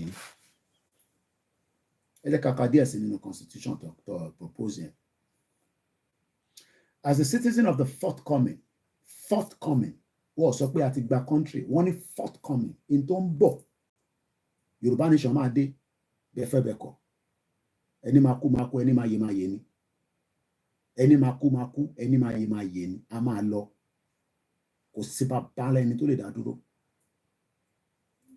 kò sí bàbá ńlá ẹni náà ni mo sọ ojú ló pẹ́ sí ni àwa àdèlà ni sí àgbẹ̀yìn èèyàn kan máa sọ fún yín pé Yorùbá nation tán ṣe yẹn kò ní bọ́ sí bàbá ò ní ṣoríire bàbá ò ní bá wa tẹ̀lé kò ní bá wa délé lérí à ń gbádùn nínú Nàìjíríà èmi gan wà níta gan mọ̀ ń jìyà èmi wà níta mọ̀ ń jìyà wọ́n respect that shit o passport Nàìjíríà tí bá gbé passport mi lọ sí bank ní ìjọ Monday pé mo fi ṣe account wọn máa béèrè pé pálí ìlú wo lélẹ̀ Biafra náà òun fẹ́ lọ ẹ jẹ́ kó lọ tàbá ti tọrọ Biafra ẹpọ̀n yín ara yín á máa dìde bí gbàtẹ́ fẹ́ bá yàwó yín sùn yín olóṣì Fúlàní ń gé yín lórí àwọn ọmọ kan lọ kó sínú inú gbó nísìnyí àfi máa show video yẹn kò mo fẹ́ avoid so many of those videos on my program now ẹlẹ́dìí máa Biafra ẹlẹ́dìí máa àwọn Fúlàní tó ń pa yín tó ń gé yín lórí ẹlẹ́dìí mọ́ Fúlàní lórí burúkú Dangote tó kó gbogbo economy tó kó rẹ̀ sọ́wọ́ òun àti BUA wọ́n tún bára wọn jà bíyà BUA yẹn bí àyẹn fẹ́ wà little bit ó fi wà òkè díẹ̀ pẹ̀lú Nigerians Dangote ń ta cement tó wọ́n nínú Nàìjíríà ó ń ta níta ní tó cheap ẹ̀rí yẹn sọ àwọn Biafra lẹ́ni wọ́n gbalẹ̀ mọ́ yín lọ́wọ́ Dangote gbé gbogbo Lagos State ó gbé dání sọ́wọ́ nísìn ìbò lọmọ Yorùbá kí ló ṣe tí Tinubu náà kọrú nǹkan tó ti Dangote kan yẹn ṣèbí Tinubu lówó lọ́wọ́ kí ló dé tóun náà kọrú refinery ó ṣe jẹ́ pé Dangote làwọn lọ gbé fún ẹ̀yin olóṣì àwọn Biafra náà lè máa lè dín mọ́ àtàwọn ọmọ Ìgbò kò ń ṣe pé gbogbo wọn náà dá ṣé gbogbo wa náà làwa náà dá ni àṣà àdá wa náà ta ti ń gẹ́ra wa lórí tẹ́ ń ṣe ritual káàkiri ẹ̀yin olóṣì ẹ̀yin ọmọ àlè kí lẹ fẹ́ gé nínú Nàìjíríà ẹ dá kọ̀ọ̀kan mọ́ àti máa bá yín sọ̀rọ̀ máa ní ẹ shut up come back home wèrè kí mo fi wá mú nílé ìlú tó ní freedom màá kúrò níbi tí mo ti gba freedom wá jókòó síbi tí ò ní freedom ṣé ti bá ń sọ gbogbo ilé Nàìjíríà ṣé wọ́n ní sójà ni wá bọ́ọ̀sì mi mọ́nu ilé olóṣì ṣé o mọ̀ pé diaspora ló máa wà níta lá máa pariwo ẹ̀yin tẹ́ wà nínú ilé ẹ̀yin náà wá máa prepare mind yín tàbá ti ní ìzòbé ó yá náà nìyẹn 72 hours mo ní tó bá ti ṣẹlẹ̀ mọ́ ń bọ̀ nílé. More than enough journalists have died in the war between Palestine and Israel. More than enough journalists have died between Russia and Ukraine. Ẹni máa kú ẹni máa yé ni. Ọlọ́run jẹ́ káwa yé ni. Ìbọn bastard. Àwọn kan gbé ọpọlọ kalẹ̀ ní 2021. Níbo ni ti kú ẹni tìrí wà? Ṣé ìjìnlẹ̀ máa náà wọ̀n mọ́ ilé? Ṣèbọn mọ̀ náà. Idiot all over the place. Gbàtẹ́ pé ẹ lè process nǹkan lórí ara yín. Ní ọmọ asọ̀rọ̀ gbogbo owó lánàá ìmọ̀ àti wàlápà bàbá relax ni ó wà ní ìgbàlẹ̀ àṣẹfẹ́ oríṣiríṣi more than 30 minutes la fi ń bá olóyè sọ̀rọ̀. It's a privilege. Mo dẹ̀ dúpẹ́ lọ́wọ́ àwọn ìyàwó àtàwọn ọmọ ẹ̀. Mo ní fà wá sílẹ̀ káwa máa fi tó kù máa sinmi, fà wá fi Koiki sílẹ̀ pẹ̀lú gbogbo wọn. Ìjọ tẹ́lẹ̀ bá ti ń sùn lèmi máa dìde, màmá rán yín létí pé bàbá Awólọ́wọ̀ sọ fún wa pé àwa la máa gbára wa sílẹ̀. Tó bá ń dúró de Tinubu ló máa gbẹ̀ sílẹ̀, ó ti dòkú tó mọ̀. Ó ń dúró de Fáyẹmí, àwọn wèrè gbogbo ẹ̀rọ orí ẹ̀ bó ṣe tó bẹ́ẹ̀ ẹ wo Ọbaṣẹ́kì borí ẹ̀ ṣe tó bẹ́ẹ̀. Ó ń dúró de Akérédolú tó sìkì bí kíní kọ́lọ̀ fún lálàáfíà. Ó ń dúró de Ṣèyí Mákindé, ẹ máa dúró de wọn, ẹ jẹmọ yóò yà. Àwa la máa gbára wa sílẹ̀.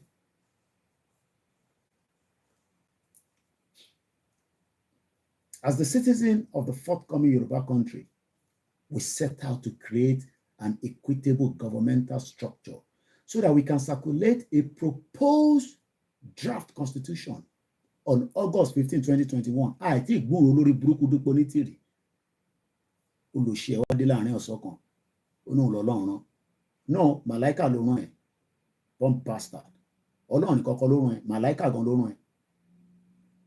Ìrìn aláàrán, ìmí lọ́láàrán. Ìrìn àtọ́lọ́run ti sọ̀rọ̀ tán nísìn. Mi jẹ̀bọ́ Ọlọ́run sọ̀rọ̀ tán ni.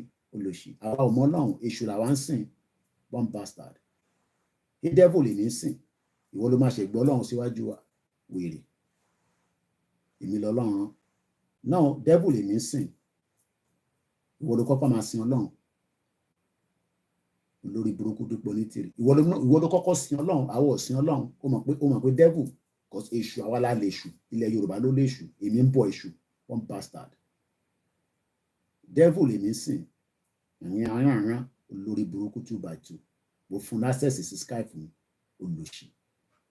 Ó gba details mi. Àṣẹ tó gba ti Kọ́míṣọ́lá kò gbọdọ̀ kú. Àwa gbé yẹn jáde, ó lè ní àti support òun. Òfò ló máa ṣe Dúpọ̀ Onítìrì. Ó ní kú síbi táṣọ ẹ wà. Ó kù díẹ̀. Ìyẹn náà ló ṣe lè jáde síta ká mọ tó wà. Lórí burúkú sèrè mọ́nú lé síbí kan. Ó dàgbòrú gbogbo ẹ̀. Àwọn èèyàn jókòó wọ́n gbọ́pọlọ kalẹ̀. You think ẹ rò pé easy pé láti draft anything, even if we are not going to take it. Mo kí ẹ ní bullish ẹ̀gbọ́n mi triple DRS. Ẹ káàárọ̀. Mo ti wà náà ẹ̀mí ẹ̀gẹ́ báyìí. Ní àárín. No, devil lèmi gbé dání látijọ́ yìí, olùṣì. One bastard woman. 2021. So, after gathering responses through a constitutional roadshow, the Yoruba Strategic Alliance reconvened exactly 1 year later in August 2022 to review and reverse the draft constitution. In tó ń pè pé àwọn èèyàn ṣiṣẹ́ nìyẹn. Wọ́n kọ́kọ́ gbé draft jáde ní 2021. Wọ́n tún padà lọ review ẹ̀. Ṣebí inú month náà ni Dúpẹ́ declare lónà òun declare country fún yín. Ó declare lórí omi. Èwo ti pé 1 year. So what has been the outcome after 1 year? Audio náà ló bá dé. What has been the outcome? Wo ya parí ètò aago 3 hours ti lò. Mo kí gbogbo alẹ́ nǹkan sí, so ká tó máa pàdé later. Mo kí ẹ̀yin tẹ́ bá máa tún wò, ẹ comment síbẹ̀, ẹ bá wa pín ó káàkiri gbogbo àgbáyé. Orúkọ tèmi ni Ọláyọmí Kóìkì. Mo lẹ́mìí ní last man standing. Èmi ni máa ṣí ọkàn yín kúrò lára Nàìjíríà. Tó bá ń rí Nàìjíríà bá wa máa tó tọ́ ni. Èmi náà nífẹ̀ẹ́ nígbà kan. Tó bá ń gbọ́ Nàìjíríà wàá tó tọ́. Passport Nàìjíríà tí bá mo dé embassy kan pé mo fẹ́ gba visa láti London gan, wọ́n tún máa wò pé ìlú wo lélẹ̀? Ṣé Libya lélẹ̀ àbí Cameroon? Tí bá ní the most populous black nation, wọ́n ní ládùúgbò òní ẹ̀ wà. Màá ní continent kan l'Africa. Ó ní British passport. Passport yìí ò lè gba visa lọ anywhere pẹ̀lú passport tó gbé dání. Do you know how many Nigerians have been refused visa with the Nigerian passport? Òfin pé gbogbo èèyàn tó ń gbé ní UK ló ní British passport ọ̀dẹ̀. Wọ́n ní resident permit, ọmọ tó ń pè permit, just to live, work, do business. Ìmí ò tẹ̀ tún ní public recourse. So when they want to travel, wọ́n gbọ́dọ̀ lọ gba visa, wọ́n máa gba visa ní ọ̀dẹ̀. mo kí ẹ ìyá mi Grace Olúṣòtọ́ ẹ̀yin iṣẹ́ ìjì ni àwa ti wà lórí ètò látago 3 ẹ̀yin máa rewind kò lè mi lọ sùn padà èmi ni máa ṣí ọkàn yín kúrò lára Nàìjíríà ìlú òṣì tó ń bá ṣàdúró 1995 èmi ń gbádùn nínú Nàìjíríà nítorí wọ́n send pounds wà ní ó tútù worst jù bẹ́ẹ̀ lọ nísìn ìbọn bastard máa sọ̀rọ̀ abátẹ̀sọ anything má máa sọ̀rọ̀ Dúpẹ́ wàhálà táwọn kan ti ṣe òun làwọn kan draft constitution wọ́n gbé padà wá after 1 year all review ẹ̀ let everybody pick something mo sọ fún yẹn gbọ́n ẹni WhatsApp group yẹn ẹ mú kọkùn tẹ máa ṣe kò ń ṣe pé ẹ kàn post ẹ máa fi audio sílẹ̀ bàbàbàbàbàbàbà Mr. Koiki ṣe ti pé ká ló máa ní time máa gbọ́ gbogbo audio yìí pick something and work with it ẹ formulate ẹ̀yin náà ẹ mú propose draft jáde every draft la máa gbà kò sí draft kankan tó máa jù nù ní group kankan tẹ bá wà ẹ kọ draft jáde pé nǹkan báyìí lẹ́yìn fẹ́ ṣe ẹ mú draft ẹ jáde ẹ jókòó ẹ kọ ní Yorùbá ẹ kọ ní English ẹ gbé fún bàbá Akíntóyè ká gbé síta sórí social media pé àwọn ẹgbẹ́ báyìí o àwọn náà mú draft báyìí wá o àbí kẹ máa post ẹ tún máa post ẹ ní post gbogbo program wa tá à ń ṣe ẹ máa lọ mú program ní program tó kàn wá rárá one bastard wọ́n lọ sùn jàre gbogbo méje ti lù mo kí gbogbo alẹ́ nǹkan sí happy weekend yà play anthem ma mo kíyà mi torí ó yìí máa tú program yìí gbọ́ so mo kíyà mi dáadáa mo kíyà bàbá Akíntóyè sọ fún yín pé láwọn tó dá lọ́wọ́ ẹ fi àwa tí wọ́n sílẹ̀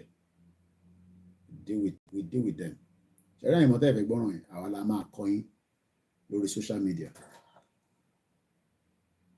ibà yóò dẹ̀ ṣe Oríyọmí Hamzat ibà yóò dẹ̀ ṣe Kokun Foundation ibà ń ṣe sister wa Yinka TNT ilé tí ń sọ pé wọ́n fi tán sọ mo gbọ́dọ̀ pa nísìn ẹ̀tẹ́wà mẹ́rin ẹ lọ sórí Koiki Media Instagram a máa parí program náà nísìn anyway kó tó bá kú mọ̀ nílé save ẹ̀ mo lè ṣe wàhálà dún 3 hours kì í má rí fídíò mi save so ó ti fẹ́ kú ẹ lọ join wa níbi tẹ́ bá ti máa rí wọn àti ní kẹ́ máa follow wa ní gbogbo platform a ṣe wà live lórí Koiki sorry àwọn kan ló ń pé omi ló fẹ́ gbé wọn lọ ní Lagos State Ọlọ́run ní kó tètè rescue wọn a dúpẹ́ fún Lagos State government fẹ́ẹ̀rí wọ́n gbó wọn lọ ní bush ìlú bomb bastard kí là ń gé nínú Nàìjíríà tó bá ń ṣe pé yà ẹ̀yin àtún máa sọ ẹ̀yin tún máa endorse àwọn politicians àwa ń bọ́ àwọn politicians ẹ̀yin àtún máa endorse wọn ẹ̀rí pórí yín ò pé kò ń ṣẹ̀yìn ní èèyàn gidi o àwọn ọmọ àlè yẹn mo bá sọ̀rọ̀ tá a bá ti ń sọ̀rọ̀ bẹ́ẹ̀ yẹn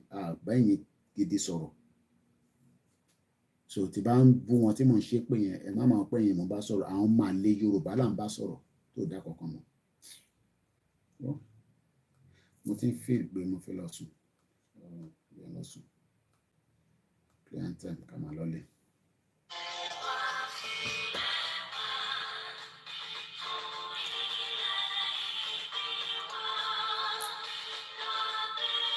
Àgbéga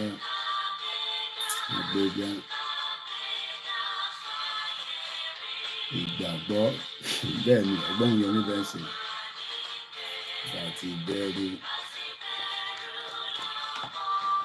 ká ṣiṣẹ́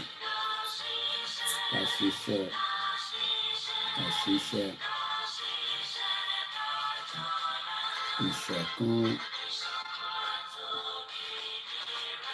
ìkẹjẹ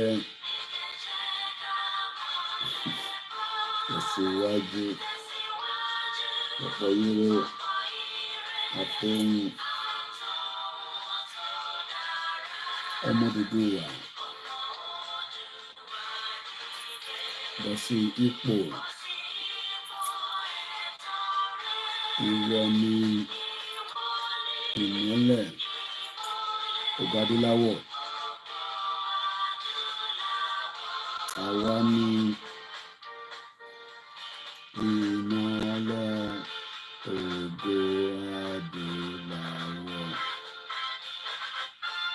Sorry, my sister Eunice. I know I was going to meant to finish 6:30, but you know, it's one of those things. Thank you so much for standing behind the Yoruba. God bless Arewa people. God bless Biafra. God bless Ambazonia. God bless Scottish people.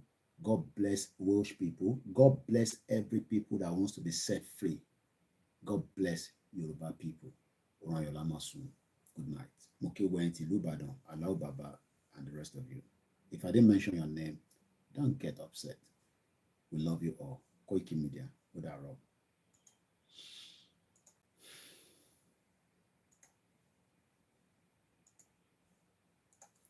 Good night. Thank you all.